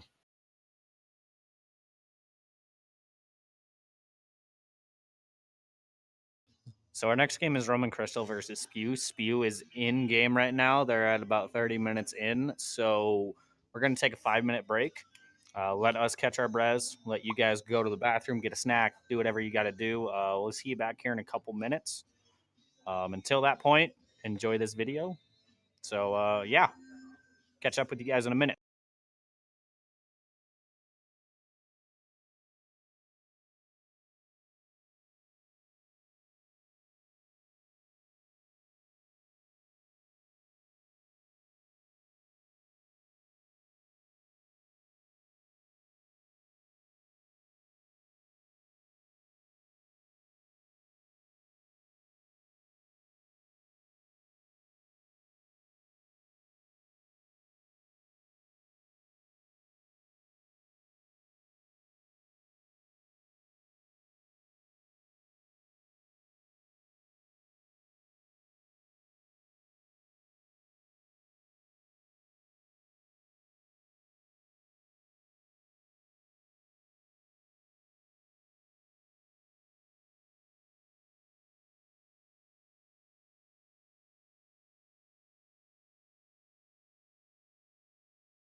I'm Jay Farner, CEO of Quicken Loans, America's premier home purchase lender. We've created a new way to protect you from unpredictable interest rates. Our exclusive Rate Shield approval. First, we lock your interest rate for up to 90 days. Then, if rates go up, your rate stays locked. But if rates go down, your rate drops. Either way, you win. Call us today at 800-QUICKEN or go to rocketmortgage.com. Rate Shield approval only valid on certain 30-year fixed-rate loans. Call for cost information and conditions. Equal housing lender. Licensed in all 50 states. NMLS number 3030. Additional conditions or exclusions may apply. You love listening to your favorite artists. And we love listening to you. So, let's talk. Click now to take part in our short survey. And you could win a month of gloriously uninterrupted music with Spotify Premium. That means you can enjoy all your favorite artists ad-free. Sound good? Then all you need to do is hit the banner now for your chance to win.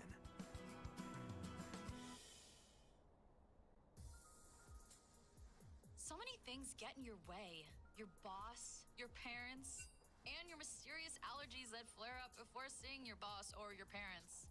But there are some things you can enjoy without any interruptions. Your favorite songs and playlists on Spotify.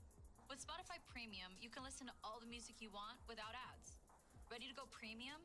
Tap the banner to learn more.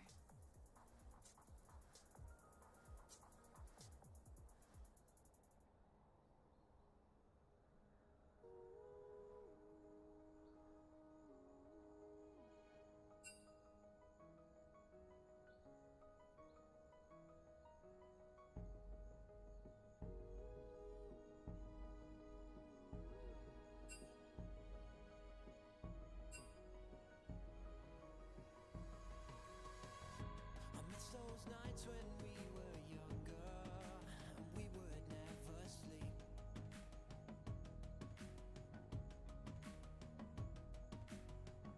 So let's forget about tomorrow. Welcome back, everybody, as we start to get teams loaded in here for this second game. As we have Spew versus Roman Crystal. Yep. Yeah, Spew versus Roman Crystal, and surprisingly, unaware to me, my brother will be playing this game, so I'll try not to flame him too bad, but I might. This Fair boy, warning to everybody.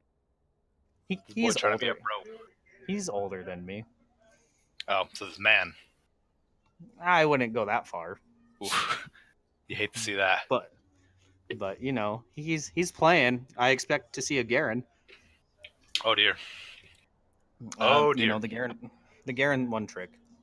You know what I'm surprised we haven't seen yet, even though it's only been one game? Is Silas? Yeah, actually Silas is actually someone that comes to mind too. But Riven is actually someone I would expect, you know, this like kind of level of play. Like, I'm surprised we haven't gotten too much Riven. You know, she's like the edgy like top laner that like everyone like wants to main because she looks so cool, and then she looks cool in the cinematic. And like she was played a little bit in LCS, so she should be like popular enough. But it looks like we don't have any Riven mains. Which, yeah, I know one.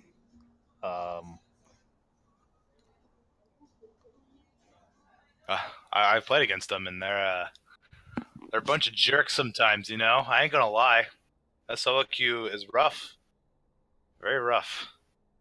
I agree with that. So we'll have to see what this game brings. As Spew, with losing NSG Lenny, has been allowed to sub in anybody that they can get to play, and so by the looks of it, we have Digby subbing in, who is, as I said a little bit ago, my brother. We'll have to see what he brings to the table. I'll definitely have some comments for him after the games, most likely. So we'll see. What do you think is going to happen in this game, Log? Well, as I said before, unfortunately, I don't know too many of these players. If I have seen them, it was only one game, and my memory is clouded by LCS stuff. But you know, based on what I'm seeing off of ranks alone and being super prejudiced, I might have to give it to Roman Crystal. But that being said, I want to really see, because the odds are stacked against them, because of the ranks idea and because of the I guess like the presence of being 5-1 compared to 1-5. I want to see some just absolutely dirty, cheesy, messy plays that'll result in spew is just I guess spewing ahead, if you know what I mean. Like just taking them by the throats and it's like tossing them off the cliff and jumping off with them just to be safe, just to make sure they hit the ground affirmatively. Yeah, those are the kind of plays I want to see out of Spew tonight as to take on the I guess right now they're second place. But overall, ooh, hold up, we're rocking. I don't know if anyone can see this, but we're rocking some Team Griffin icons here, which is pretty rare. But they're actually like the up and coming team in Korea right now. Like they're smoking SKT, they're smoking all like the old guard Korean teams. And so maybe this guy's been studying their team. Maybe he's been watching, observing. Maybe, I don't know. This will be exciting to say the least. Yep. This is going to be very interesting. I have a feeling I know how Spew is going to pick once we get everything figured out. I think I know how they're going to play, seeing as I've watched all their games and I know how my brother plays a game. So, unfortunately, I haven't been able to watch a whole lot of Roman Crystal. I know they're very dominant come the late game phase if they pick well. So it's just a matter of can they pick well into Spew. So,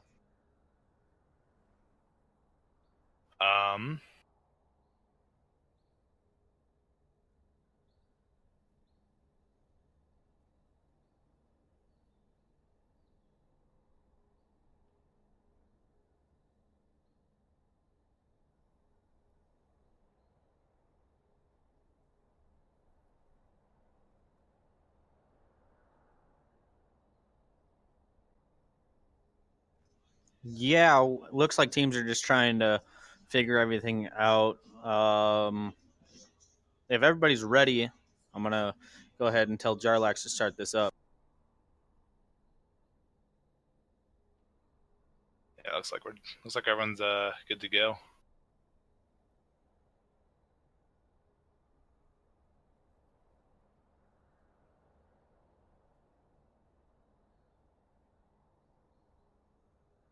It's always the awkward waiting for everyone to get set up. This is what you gotta love about the ghetto like setup for League of Legends compared to what everyone's used to with the LCS.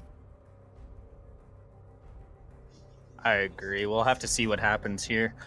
Honestly,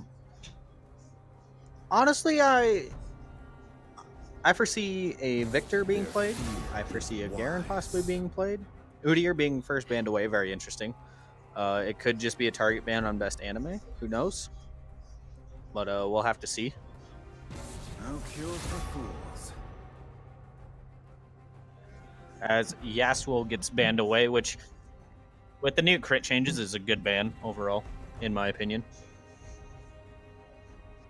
Yeah, Yasuo, like, of course everyone sleeps on him. Everyone's like, oh, the Yasuo main. Oh, get this guy out of here. He's Flash's Mastery 7 icon. He's 0-20. Like, this guy's a loser. Now he's not a loser anymore. Yasuo, he's got, not necessarily he got buffed, but the items that he usually builds got a massive buff. So, it's good that they get rid of him off the board if they don't want to play him, because he could be a real nuisance if there's a Yasuo main across the board. And unfortunately, in this day and age, there are many Yasuo mains that we have to deal with.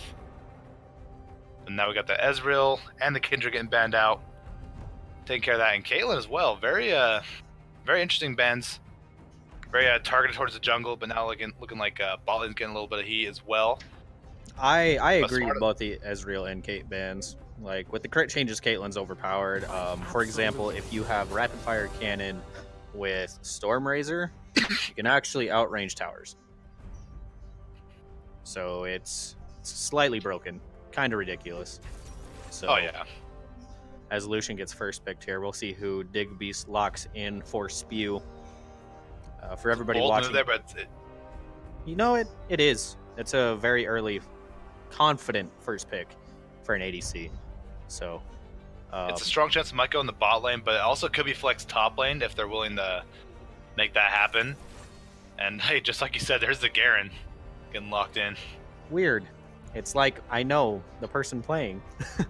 Heck Best, yeah. best anime picking on the side of Spew. Again, for everybody watching, Spew is on the red side, whereas Roman Crystal is on the blue. As Xin Zhao gets locked in, very strong jungler at this point. Very aggressive. Very easy to gank with if you know what you're doing, if you path correctly. So we'll have to see. Yep. Xin Zhao, absolute menace in the jungle. Don't want to have to run him in a dark corner. Oh, here we go. Karth is getting locked in. Karth is one of those champions who can literally go just about anywhere if you have the right players for that.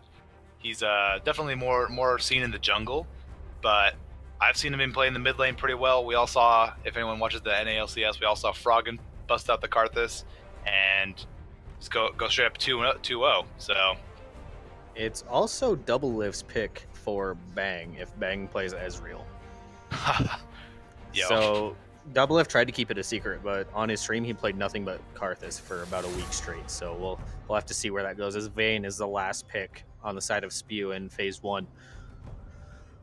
So it looks like we have a mid lane / jungle open on the side of Roman Crystal, along with top lane possibly. That's a lot of flex picks.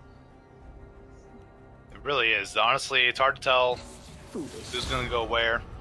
Obviously, you got Braum kind of locked in for the bot lane. Braum Lucian would be really great. It's a good combo, but you never quite, at this point in this patch 9.3, you really can't tell. You can't pinpoint anything with the spicy patch going on right now. But what we do know is that AD carries are huge, and as we saw with the Vayne getting locked in, they're going to want to make some plays off that. Again, Vayne could go top lane, but she's more often seen in the bot lane. So I can see that happening more than anything as we see Urgot, the god of top lane, might I add, who unfortunately did get crushed, but he is a very powerful champion, very well-versed, well-maneuverable champion. He's going to get out of the game. I don't know if I agree with that ban, honestly. With Garen being first picked lock in instantly, I don't agree with the Urgot ban. I feel it could have been focused way more toward like a support ban or a mid lane ban, but it works. Fizz getting banned away along with Lissandra and Aurelia. So Spew banning very well as the Sona comes out to help out that Vayne in the bot lane.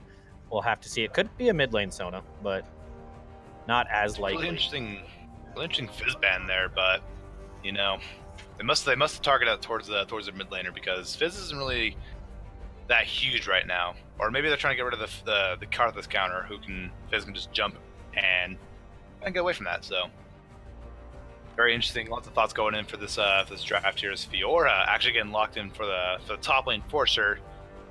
She can't go too many places. So she thought that'd be a lock in top, which means Lucian will be going to the bot lane along with Braum. Karthus probably sticking around the jungle. Could be a Lucian mid, could be a Karthus mid. So we'll have to see what gets picked. So far, pretty balanced team on both sides. A lot of AD on the side of... Oh, wow, a Zed pick. Ooh, interesting. Wow, the flex is coming out. They're taking no prisoners this time. And based on the two squishy targets that he sees with Vayne and Sona, he might be going for it. He might be going for those all-in dives, those all-or-nothing, do as much damage as you can and get the heck out of there. As Veigar gets locked in, and that will be Spew's mid laner. So, pretty straightforward game here. We'll have to see how this plays out. So, what do you think Spew's win conditions are, looking at their team comp? Honestly, looking at theirs and what they have to do, they need to get the Veigar ahead. They need to get him just going. They need to put all if anything, funnel everything they can into him. He's going to be the one that's going to be able to eliminate Zed completely, or Lucian, or even Karthus at that point. While Vayne, she's going to take a little bit more to farm up, so they could put more resources into Vayne, but it'll be a bit more of a gamble going for that. I'd be safer for going for the Veigar, trying to camp him, get him ahead, so that he can able just to eliminate anybody that he can see, and just be a menace to kind of deal with, even without his ultimate. So that's what I'm seeing so far. Of course, Vayne, once she gets farmed and she gets kills, it can be a very scary situation to deal with. It's going to definitely result into Xin Zhao being very proactive, and honestly taking advantage of what Xin Zhao has to offer in the early game, because Karthus does not. He simply just doesn't have that early game power. He lacks a little bit there. Obviously, he does not have his ultimate, which what makes him special, what makes him really a powerful jungler. And so it's going to be up to best animator really flex as much as he can, being very proactive, very invade heavy, maybe very gank heavy Xin Zhao. Try and build up leads for his team before Karthus gets going, or just try and shut down Karthus in general before he can get any damage. But I think the safer bet would just to honestly just try and snowball his team and just try and eliminate them as fast as possible before Karthus can get to that point where he can be unstoppable and he can be a really tough guy to deal with, you know? So I think the win condition for Spio, in my opinion, is Xin Zhao has to focus the mid and bot side of the map. Leave Garen on an island and get the Vigor ahead, get the Vayne ahead. As soon as that happens, because if you were to try to shut down Karthus early, it's impossible. His jungle clear is way too fast. You have no chance of knowing where he's at without getting deep vision, and getting that deep vision with this team is very, very scary. Zed can be very close by at any point. Lucian and Braum will probably end up roaming a lot, so we'll have to see how this plays out. On the side of Roman Crystal, get Fiora ahead, get Zed ahead, get any lane ahead, and Karthus, all he has to do is press R, and that's a gank. You know, he can walk into lane and do more, but you know, pressing R sometimes is enough with Karthus. So we'll have to see what happens with that. Just a reminder for you guys, we do have other games on this channel. For example, Thursdays is Rocket League, Wednesdays is StarCraft 2, and Mondays is Call of Duty. So make sure you chime in on those days to watch some of those games. I enjoy watching them. Hopefully you guys will too. Thanks for the thumbs up. Log, appreciate it, buddy. Oh, yeah. Yeah, check it out. I know most of y'all don't have anything going on, so absolutely go check it out. We got some spicy games on this channel that are all in the pro scene, so it's kind of good to see your fellow gamers kind of taking their stab at trying to go pro or try and win tournaments. So great way to contribute to your own fellow gamers and your own fellow level of players. But as we move in, 25 seconds left. Who's it going to be? Who's going to take this game? Probably Roman Crystal. You know, I hate to roll out spew so early, but this team comp's looking pretty devastating. They've got like this whole Roman Crystal team comp they got pretty much every phase of the game kind of covered. You got Lucian and Braum with their early game prowess. You got Zed, who will pick up the mid game pretty well and hit his power spike. And then Karthus. You can't really stop his ultimate unless you're right there in front of him. But this guy playing Karthus, he's obviously going to know that's going to be a counter to him. So he's going to ult when you least expect it, or when a bot lane decides to go a little too hard on, or they try and go all in on another bot lane, or for example, Lucian, Braum going all in for Vayne and so on, unfortunately not getting the kill. But guess what? You got an extra 200 damage to boot. It doesn't matter where Karthus could be taking his Krugs for all we know up in the top side or whatever it may be. So all eyes are going to be on RC Jason here to see what he can pull off, as well as best anime, because the Xin Zhao is going to be the one and only thing that's going to be able to stop this Karthus and to be able to make some plays elsewhere. Yeah, we'll have to see. This top lane matchup is actually going to be very interesting. Dig Beast with 440,000 mastery points on Garen. You know, with that many mastery points, you have to think, you know, he's played into every champ. He should know how to beat every champ. In theory, he should. So we'll have to see how that plays out. You know, a lot of people have that many mastery points, and, you know, you'll get the team comp where, oh, ban this and this and this and this. I can't beat them. You know, so we'll have to see how that goes. Fiora running Kleptomancy, surprisingly. We'll have to see how that goes for her into Garen. So we'll have to find out as we finally get loaded in here. Yeah, there's a lot of masteries on these champions, so it makes me look. It kind of looks like that Spew went for more of their comfort picks, went for something that they feel really good with, that they know they won before, they tasted victory, so they want to, you know, stay with that main feeling, go for their comfort picks. Whereas you got Roman Crystal over here, who went for very methodical, very well thought out draft, banned accordingly, got rid of all their counters, like Fizz, for example. Great way to get rid of, or kind of take care of Zed, and for Karthus is to use Playful Trickster to kind of totally get rid of that. So great draft to ban him out. not putting more thought into it. As we see, Looks like Roman we see a Crystal- 5-man invade here, as Spew has no idea this is happening even. Sona and Vayne playing low down, you know, now they see it happening and they can run. It's an absolute unit, this these crystal guys are. Yeah. Vayne tumbles away, dodging the Q from Braum, as it looks like Karthus is going to stick around. Maybe try something cheesy here. But Vayne and Sona are just going to sit under tower, so... They were spotted, so Zinja's going to hang out by the red buff. They don't want anything to do with that. They did not want to dabble in those dark arts. Yeah, and Sona still kind of close. Karthus Q range is up there, so we'll have to see as Vigor getting some early Q damage, along with Zed getting some damage, as Karthus does in fact take the blue buff from Xin Zhao. Yeah, but they put the Ghost Poro in the Tri-Bush, so they have an eye, depending on, or to see if Sona and Vayne decide to back for whatever reason. A very strategic play there. Gotta respect the Ghost Poro. I think it's a very, very slept-on mastery, but it's useful. It has its uses, as we can kind of clearly see right here. So here we go. Top lane artist trades going down. Vayne getting some early damage down onto the Lucian. As Fiora already starting to stack up that Kleptomancy. Yeah, Kleptomancy, a bold choice, but it's actually a really good mastery to run.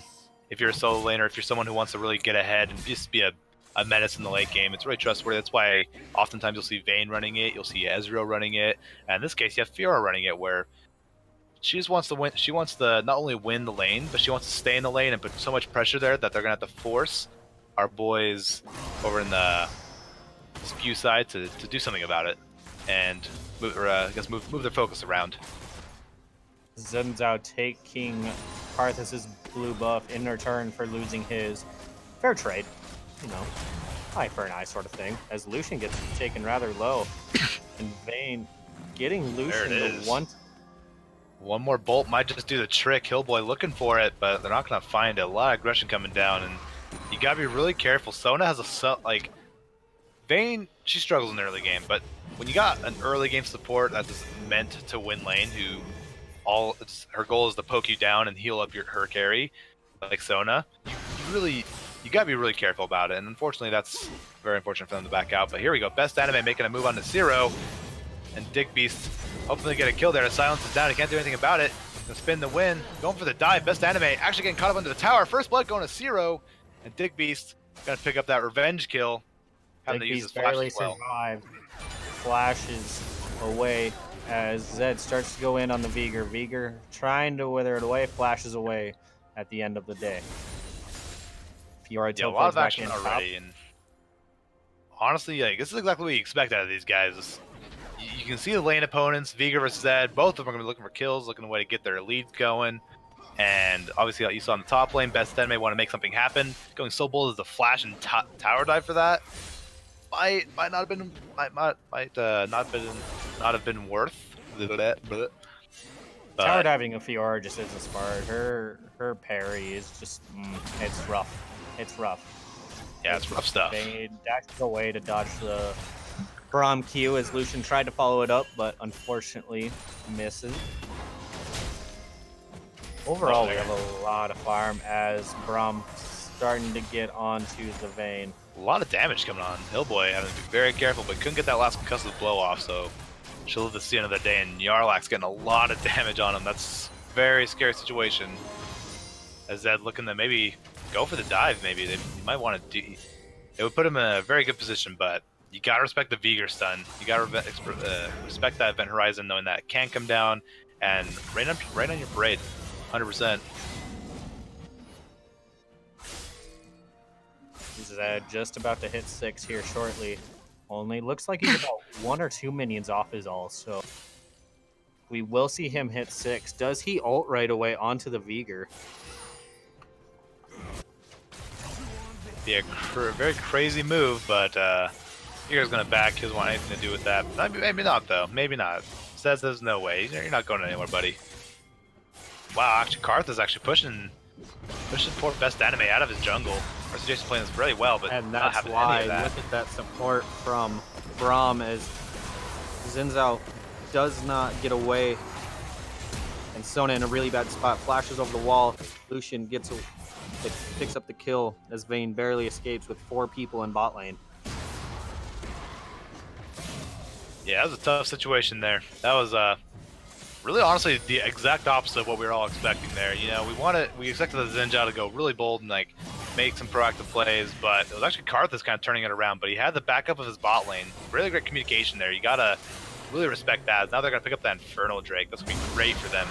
Along with a solo kill top lane. Solo kill top lane. That is not what you want to see for the side of Spew here.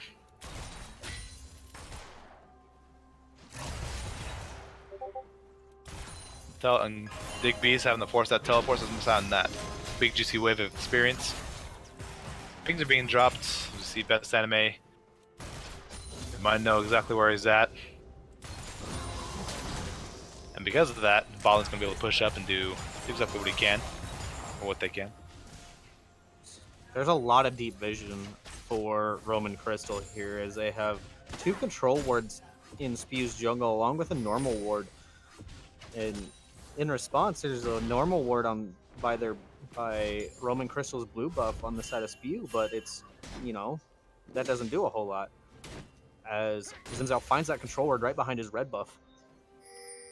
Beware, Karthus is level 6 now, so expect an ult coming in at some point for one of these fights to break out. And it looks like he's going up to take Xin Zhao's blue buff again. You know, poor best anime. He's trying to make the best of what he got.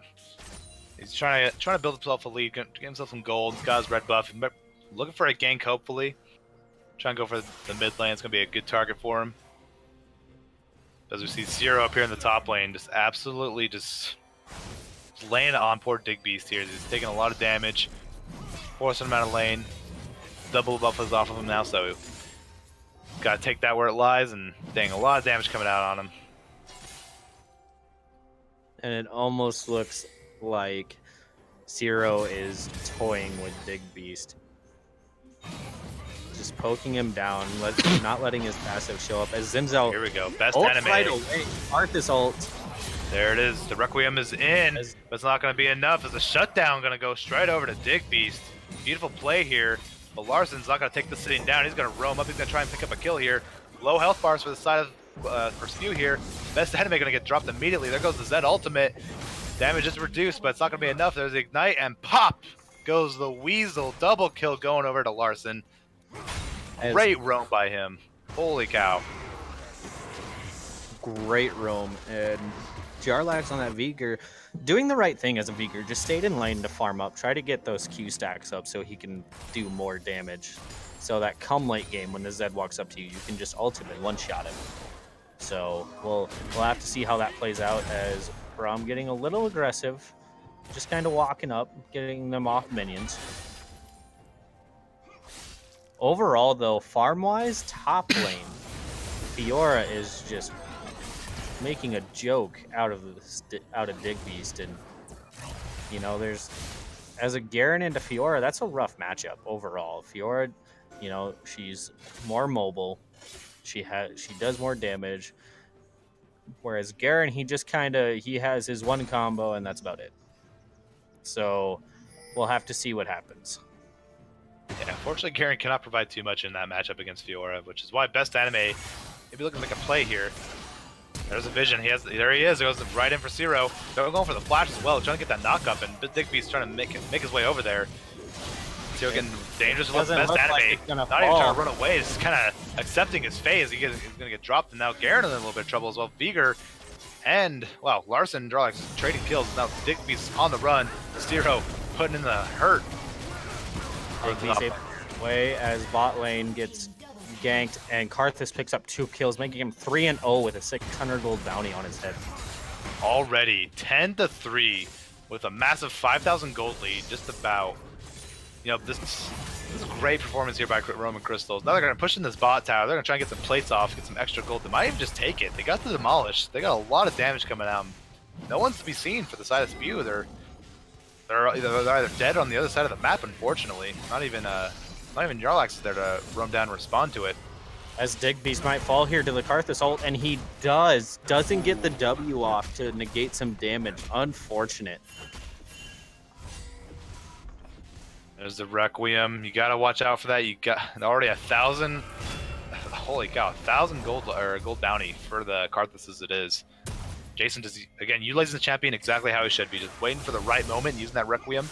And here goes Larson going on right in the best anime. Zero looking to close in as well. It's not going to look too good for best anime. He's going to fall immediately. Big yikes. And Larson roaming very, very well. And Jarlax hasn't left mid lane at all. He's farming, and he's just farming. He doesn't know that Zed's on his way back down, and probably will end up Larson all in here. Popping the Yomus. Oh there my it is. goodness, a lot of damage. Where'd he get that? He just shoved the bazooka right down his mouth and let it rip. Oh my goodness. Shadow Ninja unleashing on the poor final boss Vigor. Jarlax unable to respond. Had no summoners up. All he could do is throw on the event horizon. Hopefully he gets caught up in it, but Larson knows how to utilize the Zed super well. As he's able to bop around, jump around, utilize the shadows. As we 11 minutes in the game, a massive gold deficit as it is, 13-3. This is not looking good, looking more like my solo queue game. As a Cloud Drake is already picked up, and best anime putting a lot of damage on the Larson. But here comes the bot lane, here comes Braum, here comes Jason. There it is, there's a tower dive. What's going to happen? Best anime going for broke here, going to go for Larson, but it's simply not going to be enough as Jason will pick that up for himself. And there it is, a little bit of an engage coming in on the bot lane and top side as well. But nothing coming out of either. Skirmishes coming out everywhere. As Roman Crystal roaming very, very well, as Spew really hasn't left lane ever. And they can't do a whole lot because this Karthus is just everywhere. He can ult you from anywhere. Everywhere indeed, as Jarlax is just getting destroyed, even in his own jungle, unfortunately. Requiem about to come up, as we will probably see Jarlax fall here as soon as it's up. They're waiting for it. Is he going to back in time? No, he's going to stay. He's going to stay, but... And there it is. That's probably a... Oh, he uses barrier very well there to save his life, as Zed looks like he's going to prey on this Xin Zhao. His best anime. He's in a little bit of trouble. He has no idea. There it is. And there he goes. There was a Xin Zhao there, I thought. Wow. He was there, and then he wasn't. Hit the delete button. Don't want him there. Ooh, and Larson. Looking for going for broke here, maybe. But support battle royal, and Braum wins. Ooh, you know, I'm a support main at the very end of the day, but Braum is my boy, so I'd have to give it to him in that matchup. I love my boy Braum, and to see him turning up, does my heart good. As Digbeast is getting tower dove here by both Karthus and Fiora, can he withstand it? Ooh, and fortunately cannot. Digbeast. No, he doesn't. As Xin Zhao comes after the Karthus, he flashes away. Vigor ults the Zed. Zed barely able to live, and his ult does finally kill Jarlax. And this is a very one-sided game. Fiora has double the farm of Garen. Karthus double the farm of Xin Zhao. Zed about 75 or 30 farm up. Lucian 45 farm up on the Vayne. And even Braum has 18 farm up on the Sona. This is very one-sided. Every person on the side of Roman Crystal has a bounty. Everyone's worth gold here. Is now Hillboy in a lot of trouble here. The concussive blows are going to drop onto him. And there's a culling. Killboy's going to get dropped by pillows with the help of Patient. And Spews is falling apart just across the board here. This is... Oh no. This is an uh-oh situation. The very end of the day, and that's an understatement. Oh no! Oh man! Larson just showing Jarlax who's boss. A whole lot of proactivity, but nothing really to show for it. Come Spew here is Werecat hoping the go for broke here, going the crescendo down to Larson, but too little, too late. As unfortunately they have no damage to follow up with their CC. There's the Requiem. Bada bing. Bada boom. He's godlike. Is there anybody that can stop this man? This team. Is there anybody that can stop this team? That is the I'm question. gonna say Roman, Oni, and Gladiators. That's my guess. All right. Somehow we need to transport them into this game. This is the only way they're gonna be taken down. All right, Even hold drop on. a Let kill, me to say the least. let me talk to a few people. Have my people call your people. We'll make something happen here. But oh, Dig Beast just defending his tower. But unfortunately, Zero is gonna chase him down. There's the wall of pain. As he's gonna feel that pain very harshly. As Jason gonna drop him. And wow, the 1v2 coming in for Larson. They're just toying with these guys at this point. Spew can't even get the Vigor ultimate off on this poor guy. Larson actually gonna get shut down by best anime though. That's actually huge for the side. In my opinion, I don't think Xin Zhao should have taken that kill. I think he should have given the kill to Vayne. Let Vayne get a couple kills in her. She becomes deadly, especially with that 1,000 gold shutdown. Well, we'll have to see what happens here. Yeah, but gold is gold though, so we're gonna hope the best anime can make some plays off this. Be a little proactive about it. And this is it's hard to see where they can come back from this. Honestly, their best bet, they're gonna have to get rid of the Zed first of all. That guy's the main problem. They're able to do that before capitalizing their over-aggression. Roman Crystal at this point, they're out for blood. They've kind of lost their focus on winning the game. They're out for kills at this point. And this might actually fall into Spew's advantage here. They're gonna try and capitalize on that, pick them out one at a time. Zed's obviously gonna go looking for the solo plays. And here we go, Larson maybe trying to make a play. Let's see what happens here. The crescendo is up. Unfortunately, Vigor ult is not. Jarlax is forced to back out with Werecat. They can't fight that quite yet. They gotta make sure everything is right in order to make everything happen. They need to have the right puzzle pieces. They need to have everything fall in line in order to make this happen. They are not, by any means, out of the game, but it's going to be really tough for them to climb back out. And like you said, this is a lot like a solo queue game, and everybody knows some solo queue games come down to one big team fight, and if you get that ace, you can win game off it. So maybe might be the win condition, is pray for a mistake on the side of Roman Crystal and just capitalize on it heavily. Make them pay for it. Say, yeah, you got cocky. Now pay for it. As it's like, here we go. The Colin getting dropped, going for Shelly. They're gonna pick it up along with the Shelly buff. Getting caught up by the Event Horizon, but Pillow's gonna dash out of that. And it looks like they're going to follow it up with a fight. We'll see what happens here. Glacial Fisher is up. Patient wow. There's a crescendo. Unfortunately, no one's there to follow up on it. There's a beautiful crescendo on the side of Werecat, but no one really to bring in anything else. It's a really good tune. Wow, what a parry dash on the side of Fiora, as Karthus looks like he's probably going to pick up at coming one, in. if not two. Looks like just one, as Fiora trying to clean house, and that will be an ace on the side of Roman Crystal. And there it is, Wow. the triple kill. They're going to pick up an inhibitor off of this. Everyone is down. Death Maybe timers are two. pretty long. Bot lane's pushing as well, and they're summoning Herald. They might just be going for the end. This might be GG well played right here. Might go for broke. Maybe the death timers are starting to run low though. Might be able to push off just in time. But the towers are falling. 30 to 4. 43k to 24k gold. This is the worst case scenario for Spew here. Is now their Nexus stars are starting to fall. Wow. Spew's trying to make anything happen, but unfortunately, everything's getting dropped to the side of Spew. RC Larson is now taking out Werecat along with Zero. They're just going for the next dive at this point. They're dropping kills left and right. Everyone is fed on the side of Roman Crystal, and there it is. The win will go over to Roman Crystal after a bloody 35-4 match. Oh boy, what a dominant performance by Roman Crystal here.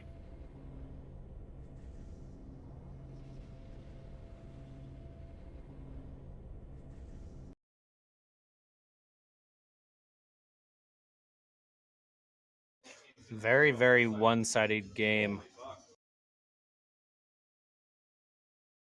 Yeah, it's tough to watch, but you got to give it to Roman Crystal. They weren't taking any prisoners this time around. They have their eyes on the prize. They're not wasting any time.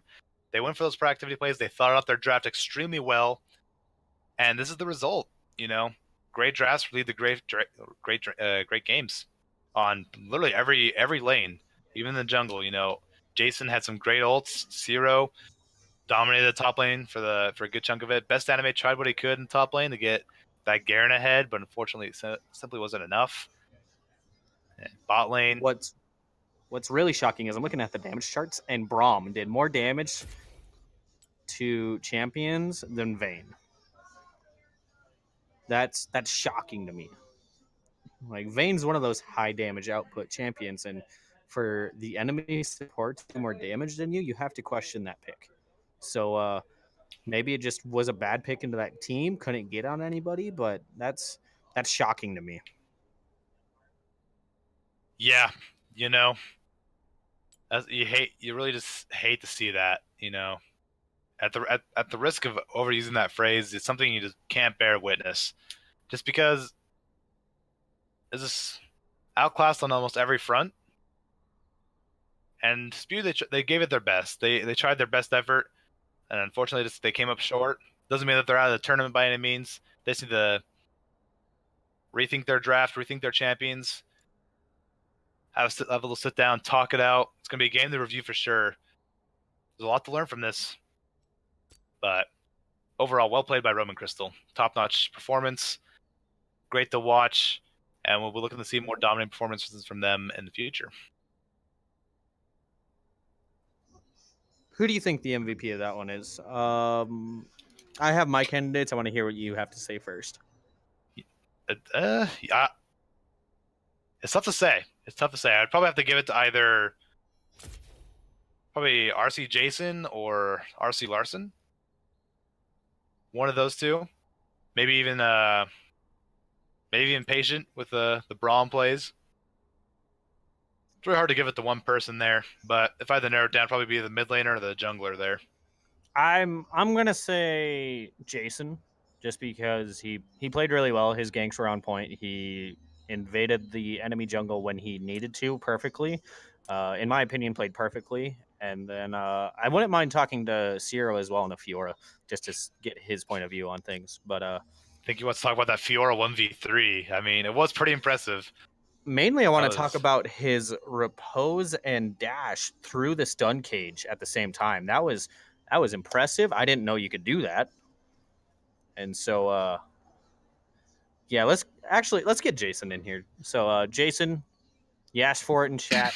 So, if you want to hop in the Aquadome, we'll get with you and do a quick interview.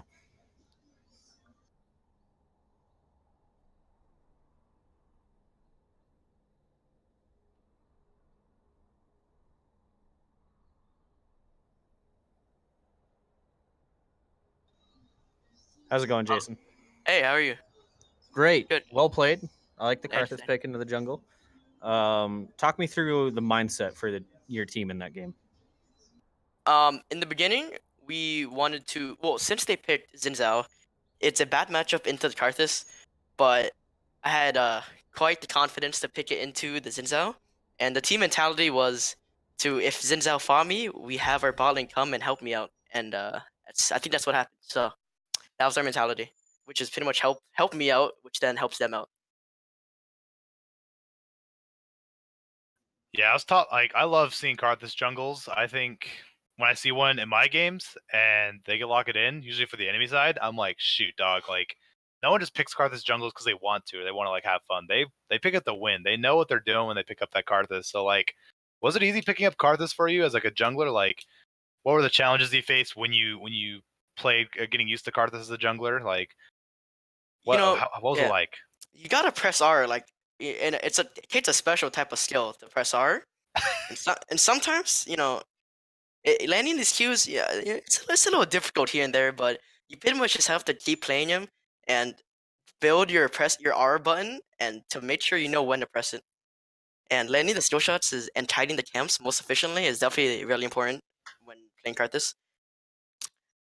So what you're saying is that you need to hit the R button, correct? Yeah, but you need to you need to do it good though. Okay. Oh, okay. Yeah. Hit the R button. Okay. Hit the R button. Yeah, you should. I have a sticky note next to my computer whenever I play Karthus to press R. Press R and win game. Got it. Easy enough. Yeah. Yep. So talk me through the Fiora 1v3. If you Zero? Yeah, so is it the one where he reposted the Vagar cage? Yeah, that one. Okay, so I was just farming, and then all I hear him say was, "Watch this, watch this, watch this, watch this," and then we all look, and then he just did that. I don't even know. I don't even know how to explain it. I have no words. He is a monster. He just QW'd, killed the Vagar, and we're all like, "What? You could do that?" And then he just 1v9 the game. I don't know. It's all zero.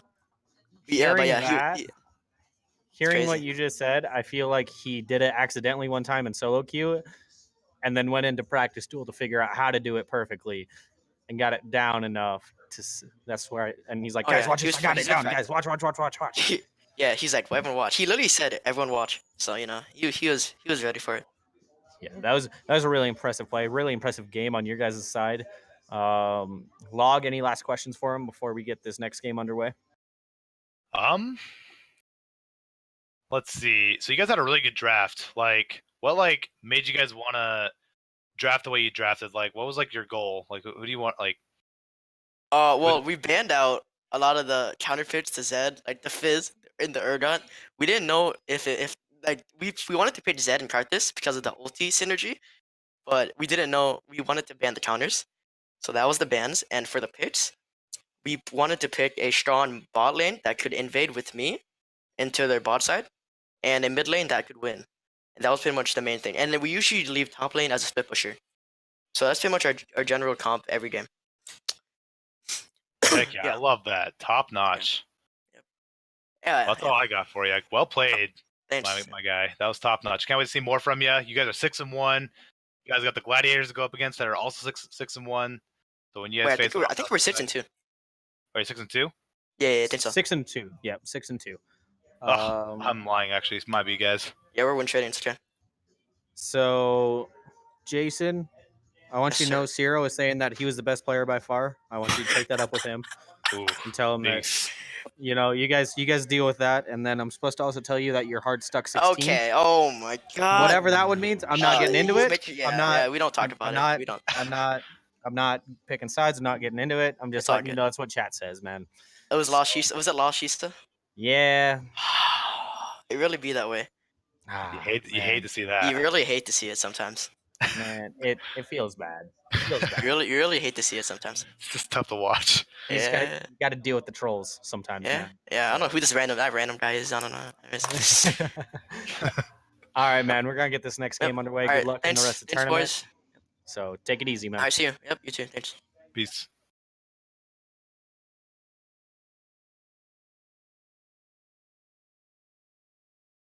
Well, all right.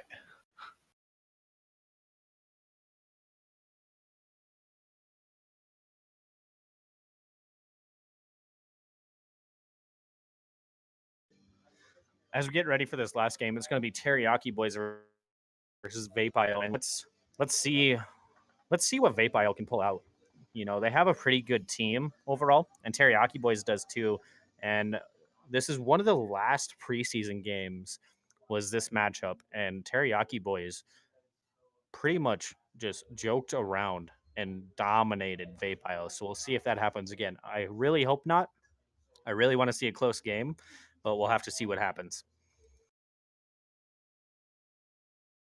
Yeah, this will be a pretty exciting game to end off the night. I hope to make it especially spicy for us.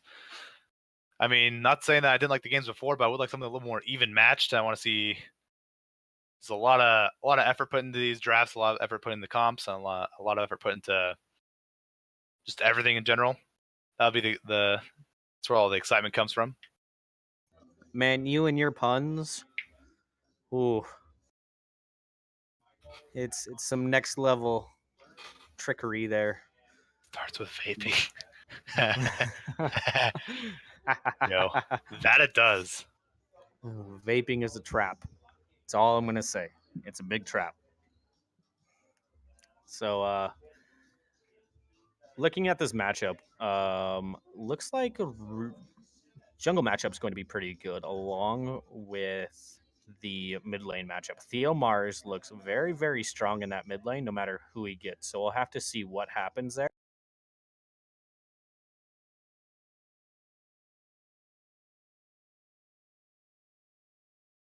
Yeah, last I saw Vape.io play their game, it was definitely they have a lot of potential and they have a lot of strong players, but they lack the organization that kind of maintain that throughout the rest of the game, and they kind of lost that edge they had in the early game, kind of through a few fights. But I'm sure they saw that and they're like, yeah, we ain't doing that again. That's a hard pass, and so they're gonna be looking to really make a name for themselves, show everyone what Vape.io is made of, not just vapes. Because Vapor isn't really that strong in a fight. I don't think. I haven't seen it do that well, but they're looking to prove us wrong here. All right, and as we wait for players to get in here from their previous games, we're going to take another quick break. We'll get back to you guys in a bit. But until that point, take it easy, get a drink, come back. Can't wait for this next one. Going to be a good one, hopefully. So we'll see you guys.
Hey, yo, welcome back, everybody. In the meantime, while everybody was away, I had to donate some bits. I dropped some unnecessary words by accident. Is the best way to put that, I think. Yes, bits. More bits. Love those biddies.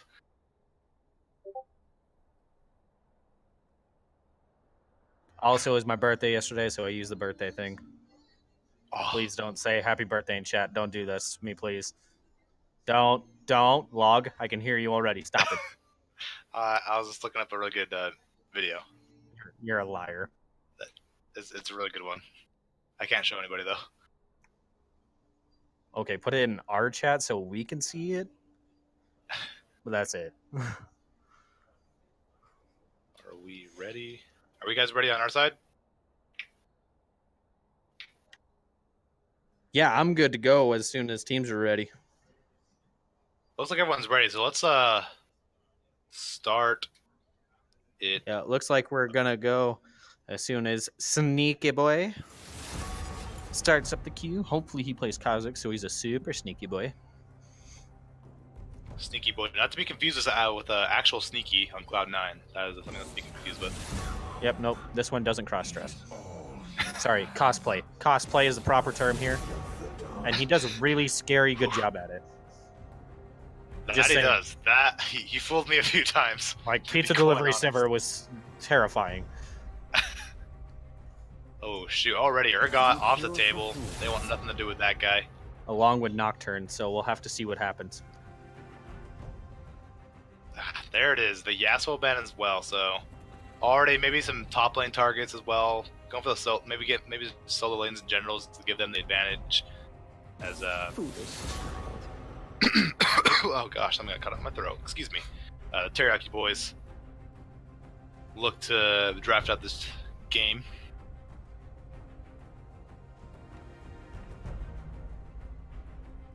Alright, again, this is patch 9.3, which means a lot has gone down since the last patch.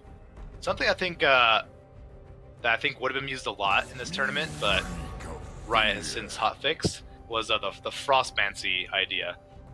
Well, usually most commonly used in the top lane, where basically you just build Frostfang, you go Kleptomancy with like Zillion or like whoever fits in that category, and you just don't farm. You don't farm at all, and you get a ton of gold. But they got rid of that problem, and only really can be found in the bot lane, really, but they're not going to go for that. We see a lot of top lane, solo lane targets in general for the side of Teriyaki boys. And Babe already going for those flex picks as it is. We got Karthus coming in and Rengar. Those guys can go pretty much anywhere at this point, minus Rengar can't really be a support. But hey, I'm willing to get proved wrong here. I'm okay with being proved wrong.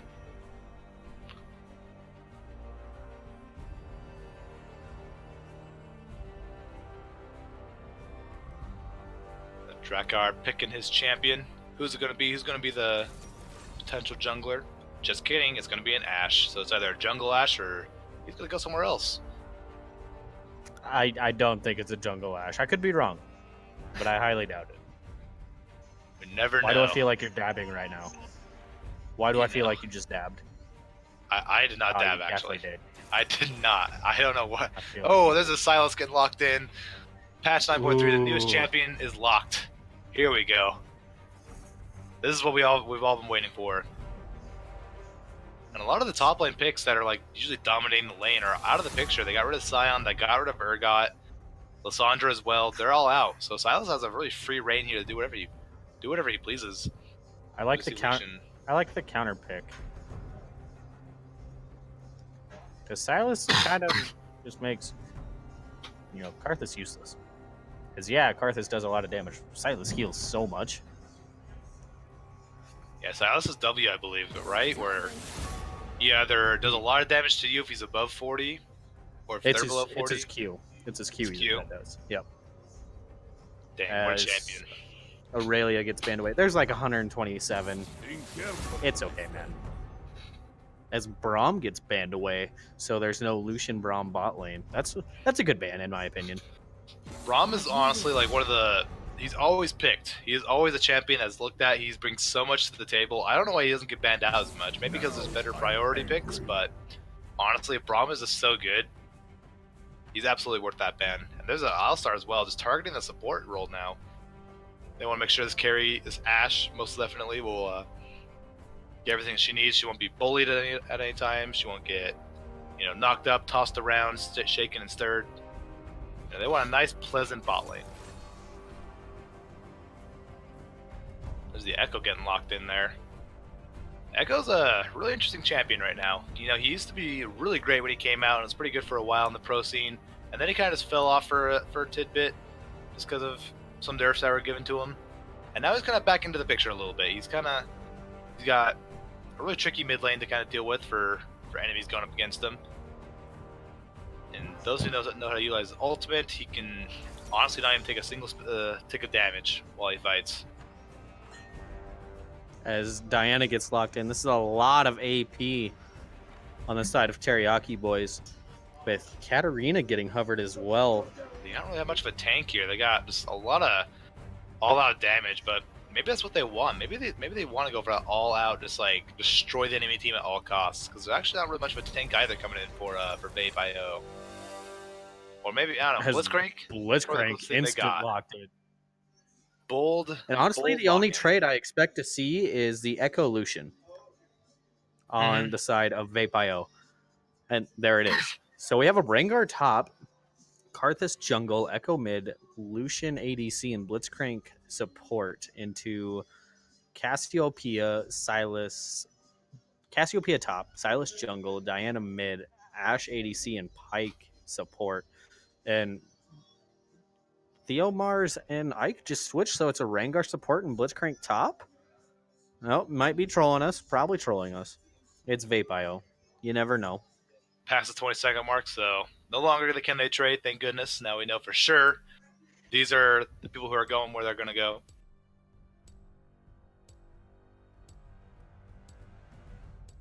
Very interesting to see what's going to happen here.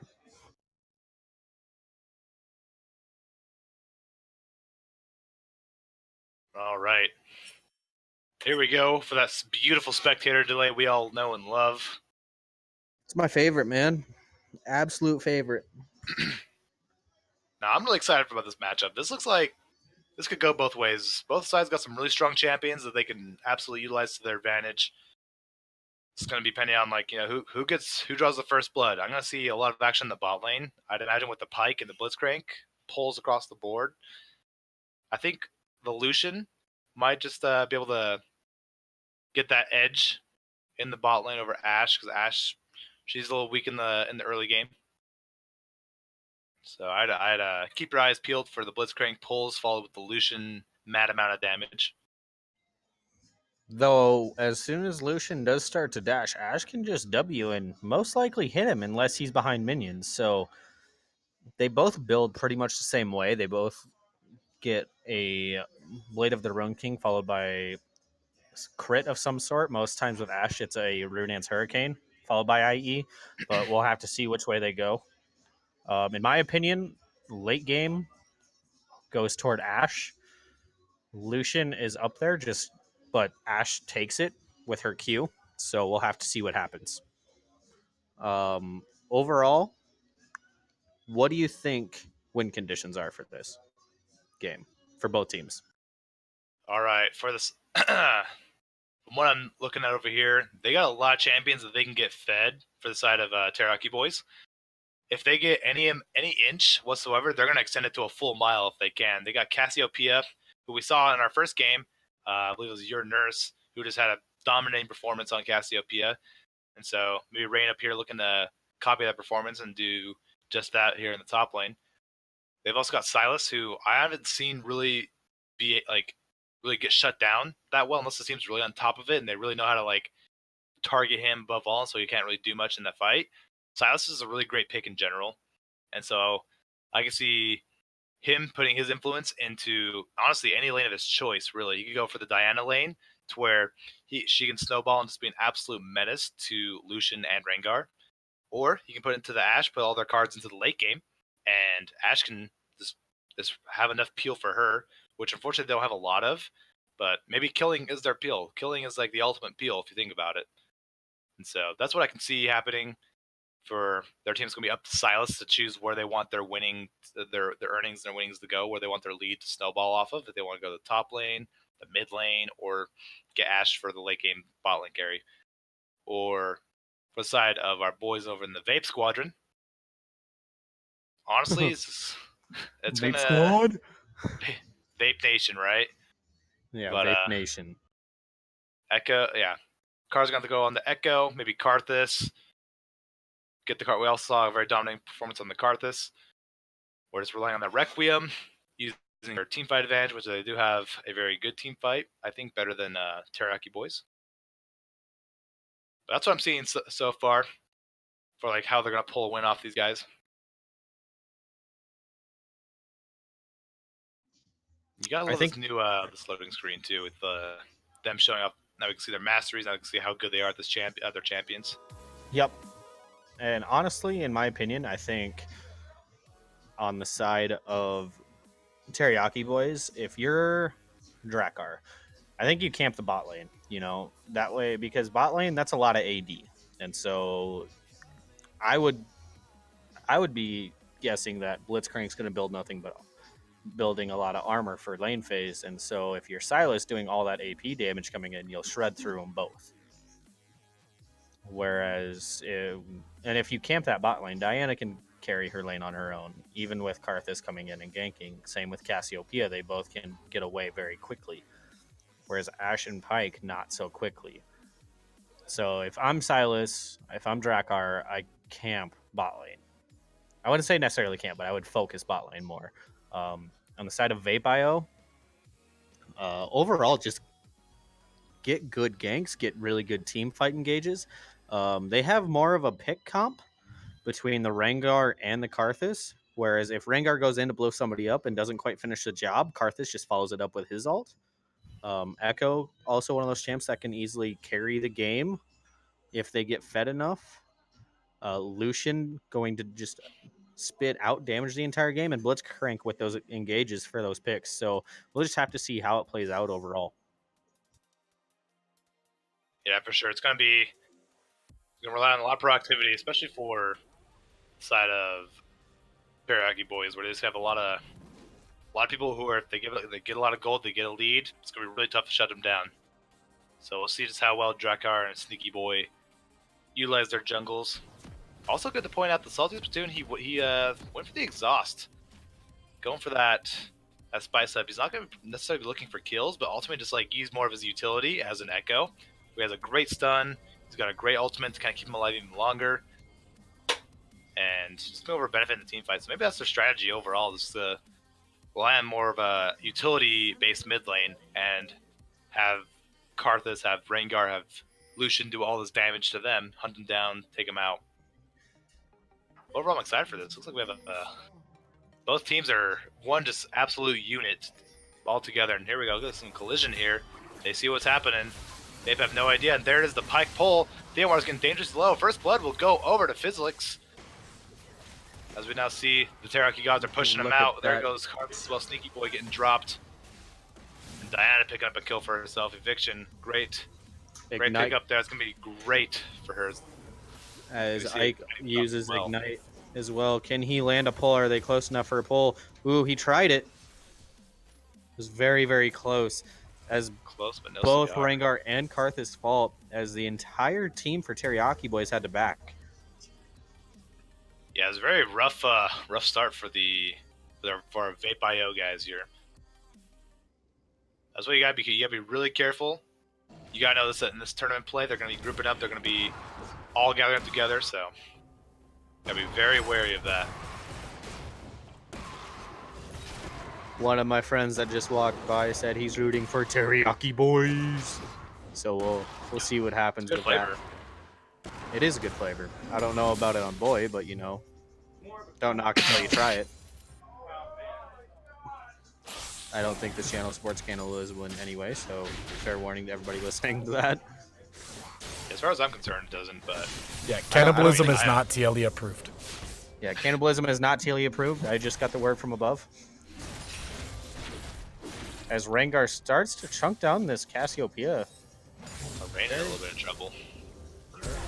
As the flash comes in and the ignite, will Cassiopeia fall after the ignite nerf? As wow, both pulls land at the same time in bot lane. Oh. Cassiopeia safely backs, by the way.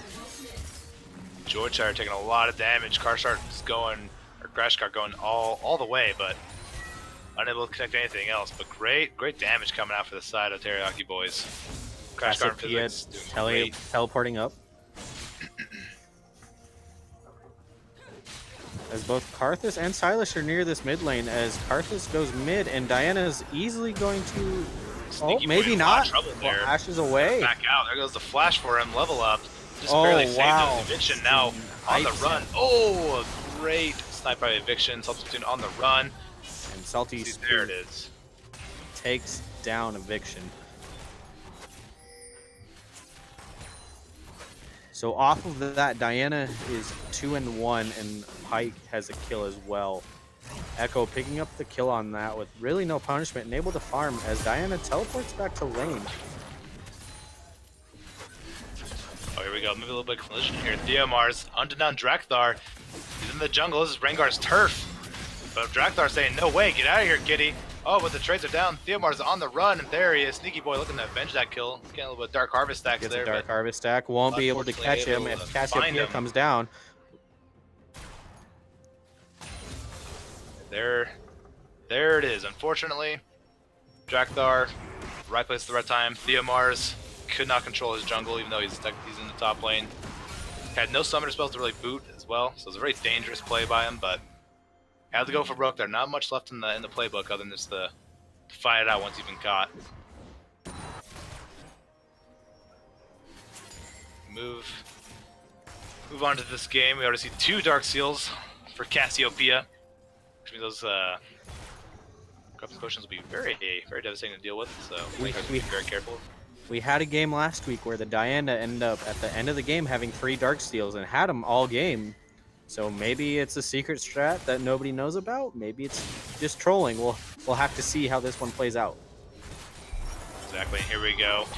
We got Physics charging up the hook. He's gonna look for a stun. There it is. Ike is gonna have to flash away. George putting out the damage as he can, but Crash Cart is not gonna be able to pull it off. Look over to the mid lane. A little bit of action going near Salty Spittoon and a little bit of trouble going for that stun, that shield, but Eviction plays that very well.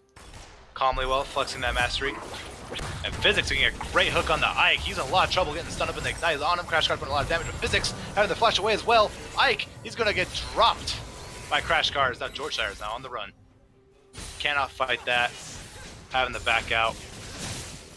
Already a lot of action going down. And George Shire did use heal for that and didn't quite save the Blitzcrank, so we'll have to see what happens. Oh, here comes the charge hook once again. Pike, oh, hits him, but too close to the tower for that one. Well, little too close for comfort. Don't want to risk their already great lead here with a 2K gold lead, 5-1. As 5 minutes in the game. Cassiopeia freezing lane right in front of her tower, making Rengar unable to use those bushes to farm effectively. Warding that first bush, realizing it's a Rengar. Clever snake. Clever snake. Sneaky boy. Trying to be a little sneaky here, going on the blue side of the jungle. But he's not going to find too much, unfortunately. There's nothing there. Try and put up some vision, maybe. Throw a ward.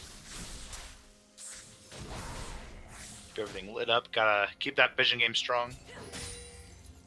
As Pike roams into the blue side jungle, or excuse me, the red side jungle. We'll see what happens with that. Looks like he's just gonna ward a bit, clear out a control ward, and drops a ward perfectly placed. So with that ward, you can see both blue buff and Gromp. So it's more vision, and you can see if they decide just to go through that bush. As he gets by Ike, hooked, the Physics is on the run, but the jungler's here to save the day. And Drakthar able to push him out. But hold on, Sneaky Boy looking for a gank in the top lane. Rain's in a little bit of trouble here. Nothing really to back him up. Eviction kills Salty level Spoon. 6 though. Theomars and Sneaky Boy aren't level 6, but oh, there's the ignite, but the ultimate will come down. But unfortunately, the damage is not there. But Sneaky Boy will pick that up, and you gotta be really careful about that. She's flying with no vision, no nothing, leaving a perfect gank for Sneaky Boy. Great positioning by him. Great spot to be in. Sneaky boy, not quite level 6 yet. He's roaming around, staying in top side for that level 6. Physics trying to go for a play on the Ike down the bot. And they looks like they missed everything. So yeah, that happened. They missed everything. Not a missed single everything. thing. Just gonna let that one go and move on about it. So after that never happened, shake it off. Oh yeah, good joke, guys. Yeah, haha. Yeah, haha. It was on purpose. Totally planned. See if this Blitzcrank is able to pull the Pike under tower or not. It doesn't look like he's gonna hold go on. for it. Flash coming up in the rain. Dang, Theomar's dropped immediately. Holy cow, you gotta be careful about that as well. Already in the mid lane, Salty Splatoon making this play down. Oh, but eviction. Oh, fell right for the bait, but maybe it wasn't bait enough. It's gonna be close. The exhaust goes down, and Drakkar Wow. will come in and pick it up for Salty Splatoon. Drakkar coming in clutch at the end there. Wow, great use of the exhaust there. That was really great. Good thing they had that. Well planned out, thought it out, knew it was gonna be great against the Diana, and certainly he did use that. Sneaky boy planning a sneaky back over there in the Shelly pit. He's gonna get out of there, go back to base, buy some items.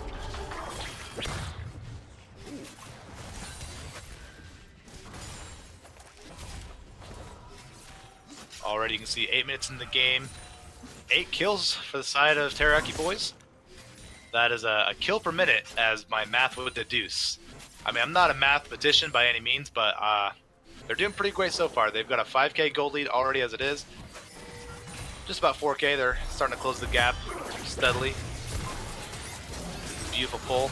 On to Physics. Wow, not expecting that. A lot of damage coming out of the Ignite is dropped, and Georgeshire picking up the kill for himself. Now Crash Card's on the run as Sneaky Boy is here. Crash Card a lot out of options, but a shutdown already coming on with Diana, and double kills across the board. This is exactly what Vape.io wanted here, is kills across the board. And during that time also, Reyna up in the top lane used his ultimate against Rengar, and he's been able to get out of that. Everything happening at once all of a sudden. And we see Silas taking away Karthus's blue buff. Well, you know, Karthus is one of those champions. Easy to invade, but it's also not, because his pop up out of nowhere, steal it with a Q, and then you lose time, you lose XP. It's just very rough. Rough stuff. Physics coming up the roam and makes something happen, but not gonna find anything. He's got the time, he's got the effort. And Blitzcrank on the top side of the map here, looking for maybe a gank mid lane from his part. Oh, hits the and pull lands across the wall. hook. Eviction on the run now. Eviction dashes away very clearly as Pike shows up as well. Salty Splatoon on the run. And He's, Echo taking a away lot of as damage. they run. Already burned the ultimate. Oh, and the Eviction. Ignite ends up taking him down. How unfortunate for Salty Splatoon, as Lucian takes on the Ashe and might pick it up, and he does. That's that early damage of Lucian, who's 3-0 at this point, down some CS, but up in items. As Ashe not going for Blade of the Ruin King, but instead going for Infinity Edge. Reyna in a little bit of trouble here. Sneaky Boy, nope, nothing. Oh, there's gonna be a turnaround. Drakkar is here to save the day. Sneaky Boy on the run. Theomar is having to pop the ultimate, waiting for him to visually proc. But Drakkar on the run, having to get out of there. Theomar is gonna get dropped immediately. There's the Requiem, but it might be a little too late. He's gonna nail it on the Drakkar, but it's not gonna be enough as a double kill go over to Reyna. Great play, it was good effort by Vape.io, but Teriyaki boys, strength in numbers, as we all know, and they were able to utilize that. It was a good Requiem, but not enough damage to follow up. Great roam by Evictions. Now he's looking for Salty Splatoon. Nothing will come of it.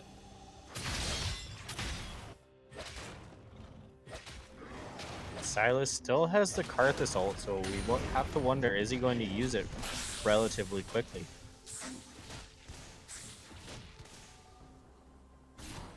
It's nice having a little Requiem in your pocket, you know? It'd be good to have that. And it might be used here as they go for the... Oh, great pull on Blitzcrank's part. Physics on the run, getting hit, dropped by the Coaling. Georgeshire, oh, a beautiful stun under the tower is actually going to result in Crash Card getting the kill on Georgeshire. Great play overall. His action happening in the top lane. Oh, a missed ult by Reyna. It's going to be crucial. Salty Splatoon not able to pick up the kill either. Unfortunately, he's having to pop that ultimate. Not winning the tower dive. Drakkar also going for a play on the Sneaky Boy. Sneaky Boy's on the run. There's a lot of damage coming out. Sneaky Boy has no really, maybe. Oh, hold on. I'm ahead of myself. What an outplay by Sneaky Boy. Shut down.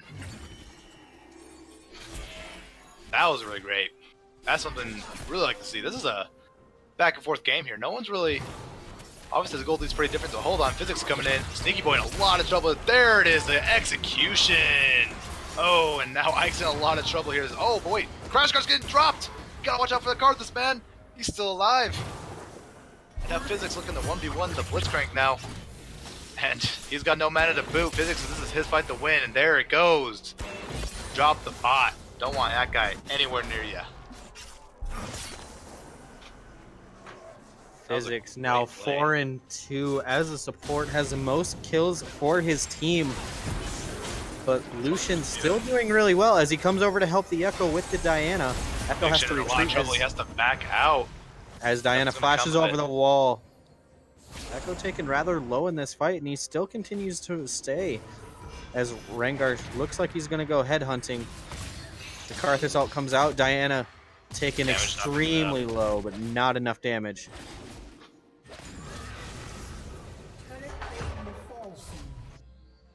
13 minutes in, the turret plating will fall soon. As I just read that, as everyone obviously knows. You can see a lot of turrets plating's been taken for Teriyaki Boys. They got a lot of gold to boot. Lots of spending money. They can go back, shop at the mall, get a few things. See, Ashe already has her Infinity Edge. Ray and Rain actually getting a lot of damage thrown onto her. Theomar's also getting picked up as well. Nothing gonna come up too much. His ultimate's traded. Ignites are dropped. There's the junglers are the backup, but they're not willing to fight that out. And dang, Salty immediately deleted by eviction. The 1v1 continues down here. As Ike actually picked up by Crash Card out of nowhere, dropping the magical arrow of death. Great plays across the board for the side of Teriyaki Boys. Left and right, we can't even keep up with all this action. Do something in top lane, boom, something's happening in the bot lane. These guys are very proactive in their roles. So Top turret did fall from that, so on the side of Vape.io, so they did lose top tower as they looked like they're going to pick up Drakkar, he's a little bit of trouble. Theomar's flashing in just for the kill, but gotta watch out for the Cassiopeia. This is not a great situation. Reyna's 1v2ing them, and there he goes. Sneaky Boys drops. Georgeshire looking for the 1v1, but Crash Card's got to pick it up for himself, and now Vape.io in a lot of trouble here. Everyone's dropping left and right. Already 2-0, or 2 people are down. In the meantime, Lucian did die to the Ashe, so Ashe getting that bounty. The only person on the side of Teriyaki Boys without a bounty is the Silas, which I believe taking this red buff will give him one if he's able to take it. Here goes Reyna. Reyna's a little bit of trouble. It's 1v3, but Drakkar here wants to make a difference. He's here to try something. But there's 3 members here, but Theomar's actually getting blown up completely. A beautiful ultimate by Reyna here. Salty Splatoon still goes for the chase. He has his ultimate up, but Theomar's going to get dropped by Drakkar. But Reyna's on the run. Salty Splatoon on hot pursuit, having to force that ultimate so he doesn't get dropped. Now Drakkar looking at 1v2 here. He has the potential, has the damage. Reyna throwing out the poisonous goop. Drakkar going to pick up that kill. There it is with Physics here. Clean it up as usual. Ike out of options, running around. And missed the ultimate, unfortunately. Physics. There's a double kill. There's the eviction already picking up another mid lane turret. Yeah, and wow. 4 turrets to none as he almost kills Karthus. Karthus not doing a whole lot in this game, unlike the previous game.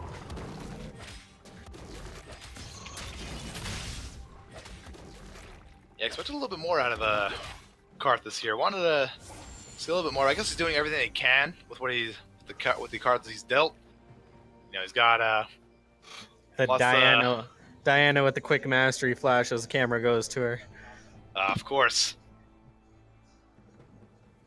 Let everybody know going that to go for the cheeky 2v1? You know what the cheese is going on? Oh my goodness! Oh my! Sneaky Boy is gone. He is erased from this existence. As now Ike is getting pulled up as well. Physics is here. They want more. They're going for blood. They're in the enemy side jungle. As Physics is going to get up dangerously low. Wow! But my goodness! What was that? That eviction came out of nowhere. That is Lichbane for you. Holy Oh. shnikes, that was a lot of damage as Blitzcrank gets pulled into minions. Not necessarily in danger at this point.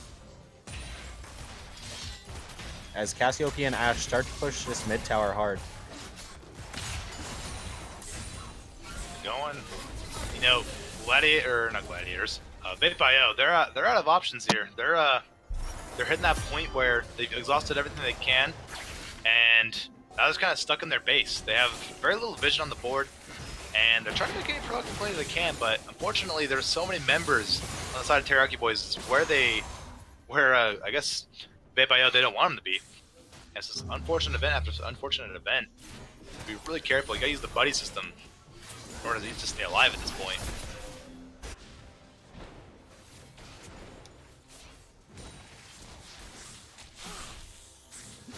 Move on into the later half of the game. 23-9. The devastating lead with 38k of gold. That is a hefty amount compared to the 26.8 or 26.9k.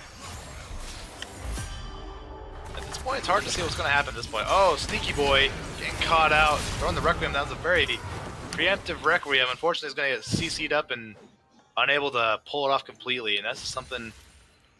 It's just a tough mistake. Karthus, blame it on the lag. I mean, it could be. I'm not there. I can't say for sure. I'm just watching. Yep, that's about where I'm at. We're watching. That's all. I have no say if you lagged or not. Oh, but Theomar's getting dropped in the jungle, unable to even pierce this eviction. And eviction just not gonna fall ever, it looks like. Unkillable. Alright, Drakkar trying to make a play. He got the culling for himself.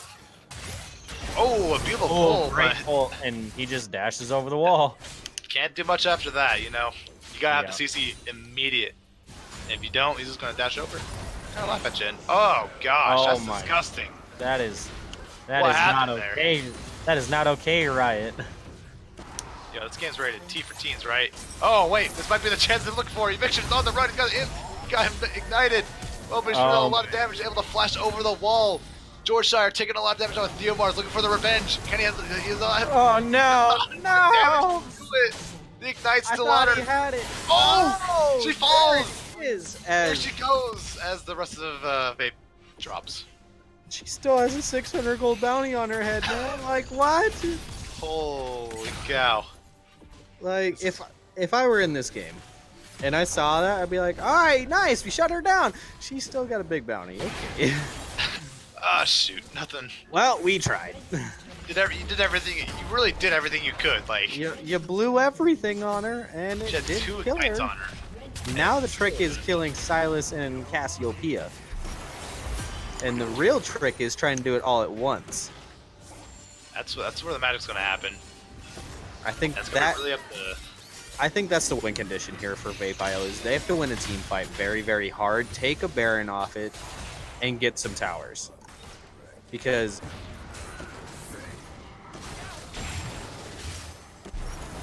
Okay, here we go. Salty Platoon. He's on the hunt. He's on the chase. Physics gonna get away though. Oh, doing a dance of BM. Yeah, you hate to see it, but who's gonna stop him? Who's gonna be the guy to take him down? In order to stand up to a bully, you gotta get together as one and fight the bully. And this might be a death Karthus. Physics is there. He's all over. This is the support. Granted, it is Pike, but Sneaky Boy will drop. And Pike looking to avenge his teammate, but now he's in the wrong spot. Eviction's here. The guy you don't want to be in the dark alley is. Okay. Echo's like, well, I gotta go. The Requiem. That's what you gotta watch out for. Crash Cart, a little bit of danger, but Eviction's here to save the day. Who cares? Physics is on the run for George Shire. Ooh, gonna have to burn the flash. Good and flash. there's your only And escape. it doesn't matter. Triple kill. Heading over for the side. Looks like they might not take. They should take tower off this and in him. They can also can't go for really all 3 stop hits them. if they do. They really could. Oh man. There's the Requiem right there, but it's not going to do too much. In fact, it's actually going to result in Salty Splatoon's death. But they were able to take that eviction once again. All There's a lot right. coming off of these eviction kills, so maybe something will come out of it. You know, if they kill everybody, they are only down 10k in gold. It's not the end of the world, you know? Oh, but there it is. A great pull. That missed. Oh, and throwing the be sad emo. I'm feeling that right now. As Teriyaki Boys are looking to end this game 100%, but they're going to back off. They're going to reset. They're going to take their time with it. Maybe. Some of them want to play with their food. They gotta get the fantasy points again. Ooh. Well, I'm gonna guess a dead card. Uh-oh. Ooh. A great flash. He was able to Great dodge flash. But will they be able to hold the door? There's a flood coming out of this door. I don't know if they have enough of it. They're gonna try it anyways. Theomar's going in for the ultimate. Has his eyes set on Rain. Where's he going?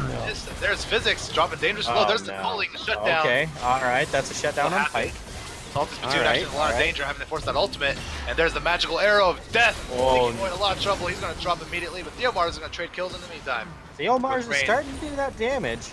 Cassiopeia is still Rengar kind of buff. scary. Diana and Silas has just been farming the entire time. So, everybody able to just stay in base, keep getting that health back, and go in, get a kill or two, and walk away. So, and, you know, maybe this could be enough for them to come back. They got to hold the door, pretty rough door to hold, but they could do it. This actually might be the result. They're gonna push the end. They have the potential to take the tower. They're backing them off. And there goes the eviction. She's going straight in. Georgeshire on the run along with Salty's Platoon, have to force the heal. But they're gonna back out. And now they're fighting out the super minion because it's the only one that they can fight at this point. It's an open nexus, and eviction is just toying with their food at this point. They're gonna look to take this inhibitor, this nexus. There it goes. Eviction getting another killing spree. Going for the turret dive. Drakkar going in. Drakkar's dominating now. Nexus is open. This is just a brutal stomp now. A massacre, if you will. They're just letting minions destroy the nexus. Ooh. They're just making their KDAs look amazing. GG, well played. GG, well played. I'm going to have to give MVP to Diana. Yeah, Teriyaki Boys played very well that game. You know, they had the effort in the early game, and they almost translated it into the mid game, but they were not able to get onto the Diana in time, and that resulted in the massacre that we just witnessed. All right, let's take a quick look at the graphs. Well, Log, who do you think did the most damage without looking? Let's see. I'm gonna have to give it to Diana. Hey, you were right. Oh, wow. Only had almost 34k damage. The next closest was Cassiopeia with just under 19k. Wow. What a game. That was a really well played again by the side of Teriyaki Boys.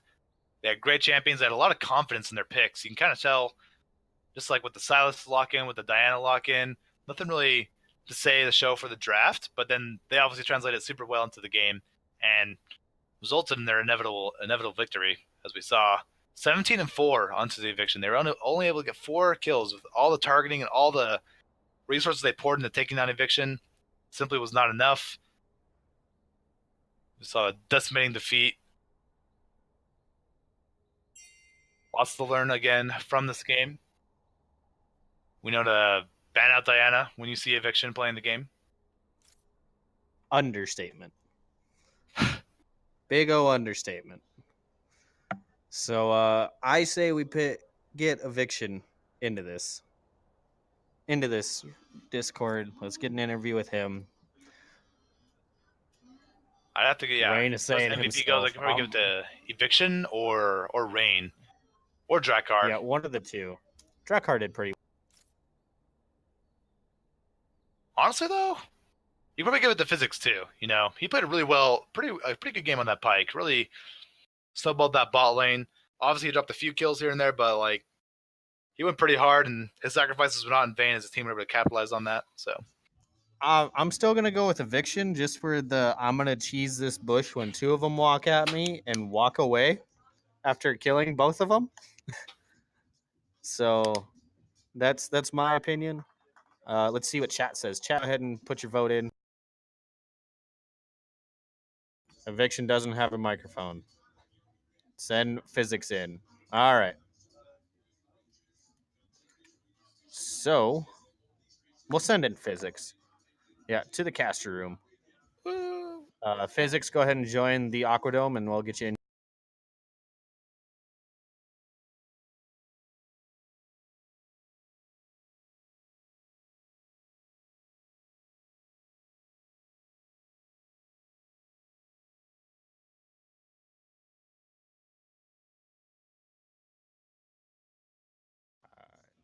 All right, man. How you doing? Pretty good. How are you? Well, after watching that game, my stomach hurts a little bit from a lot of wows, but good game overall. Yeah, thanks, man. It was pretty fun to play. Was it fun to watch? Yes, I had a good time watching. Log, how did you enjoy yourself watching that game? It was a good game to watch. I feel like for the first half, it was relatively even. It could go both ways. Both teams were doing pretty well. They had some good plays, but then eviction just popped off. He was tired of wasting the time with this game. Like, all right, let's finish this up. We're already at like 15 minutes. Let's just call it a wrap here. I'll start going in. It was good. It was fun to watch. Yeah, he definitely started having a little too much fun there, spamming mastery. Sorry for the BM, by the way, other team. It got pretty after that level 1 invade where there was 1 kill on me, 1 kill on eviction. That's where things really turned around, or at least it was really favored towards us. We definitely had an upper hand there since the beginning. So I don't know if you looked at damage charts at all, but you did out damage the top lane Rengar. Oh, did not a lot of trading go down up there? Not really. Cassiopeia just kept him outranged and couldn't let him farm for him to get the damage. So he went 2-9-2 and did 7,051 damage. Okay, yeah, that or definitely got that damaged. You beat him by about 46. Nice. So, but I guess a question I have is throughout that game, obviously you guys had a pretty dominating performance and a good lead overall, but there were some points where it got a little shaky. So who's the shot caller to kind of keep everyone tamed and even for the most part? Who was saying we should do this? Was it a group effort, or was there one person individually for your team? So typically how we like to do things is if there's one player who is overly dominant or better than everyone else in the game, we usually relay information to them. But in this game with all 5 of us, we actually are fairly similar in rank. So we relate information to each other and just make decisions on calls together. I like that. That's a good way to go about it. And obviously it paid off. Good group consensus. I like that. Nice team play. Yeah, definitely. Talk me through that bot lane. Tell me what was going through your guys' mind walking into the Blitzcrank Lucian. Oh, so our priority was to try to hit level 2 first, because whoever hits level 2 first wins the lane. Now, what happens is at level 2, since we're both hook supports, that's where things get a little spicy.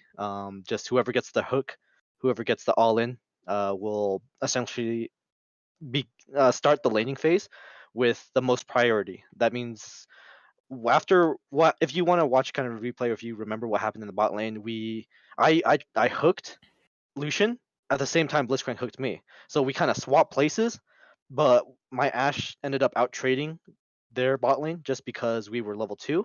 After that, they had to give up all push priority to us, and then we shoved the wave into their tower, and then I walked in and got that early ward inside of their jungle so we could track Karthus really easily. I did watch that trade, and as honestly, good pull on the side of Blitzcrank. Great engage on your part as well. Ashe following up just put it over the top in favor of you guys. So overall, great game. guys did really well. I didn't have anything else unless Log's got something for you. No, I'm good. All right. Looks like we're going to close out the night. Thanks again for coming in for the interview. Good luck on the rest of your games, man. Thank you. Thanks for having me. Have a great night, and Rain sucks at top. I'll see you guys later. Oh, got him. Oh, no. Rain, I know you're in chat, and I know you heard him say that. Flame him in person or in the game. Not in chat, please. But yeah, overall, great games. In my opinion, pretty. And it starts. All right. But great games overall tonight. Thanks everybody for tuning in, watching everything. Log, any last words for our people that watched us? Honestly, thank you all for watching us and putting up with our B tier comedy and commentating. What do you mean B tier? Okay, sorry, C tier. Just kidding. There you go. That's close. But no, thanks everyone for reals for coming, for hanging out, watching some good games, great players overall. GG, well played overall. Want to see more of it next week? Definitely tune in to everything else that this channel has going on, because there's a lot this channel has to offer as far as the pro scene goes. Again, GG, well played overall. All right, and like Log said, tune in tomorrow night. We got StarCraft 2, and then Thursday night we have Rocket League going on. Make sure you guys check out both those nights. Games are intense. A lot of great games. Until next time, I did tell Log I'd dab out the last one with him. We're not on camera, but Log, I got you, buddy. Here it goes. And dab time. All right, that's too much. But until next time, guys, take it easy. Peace.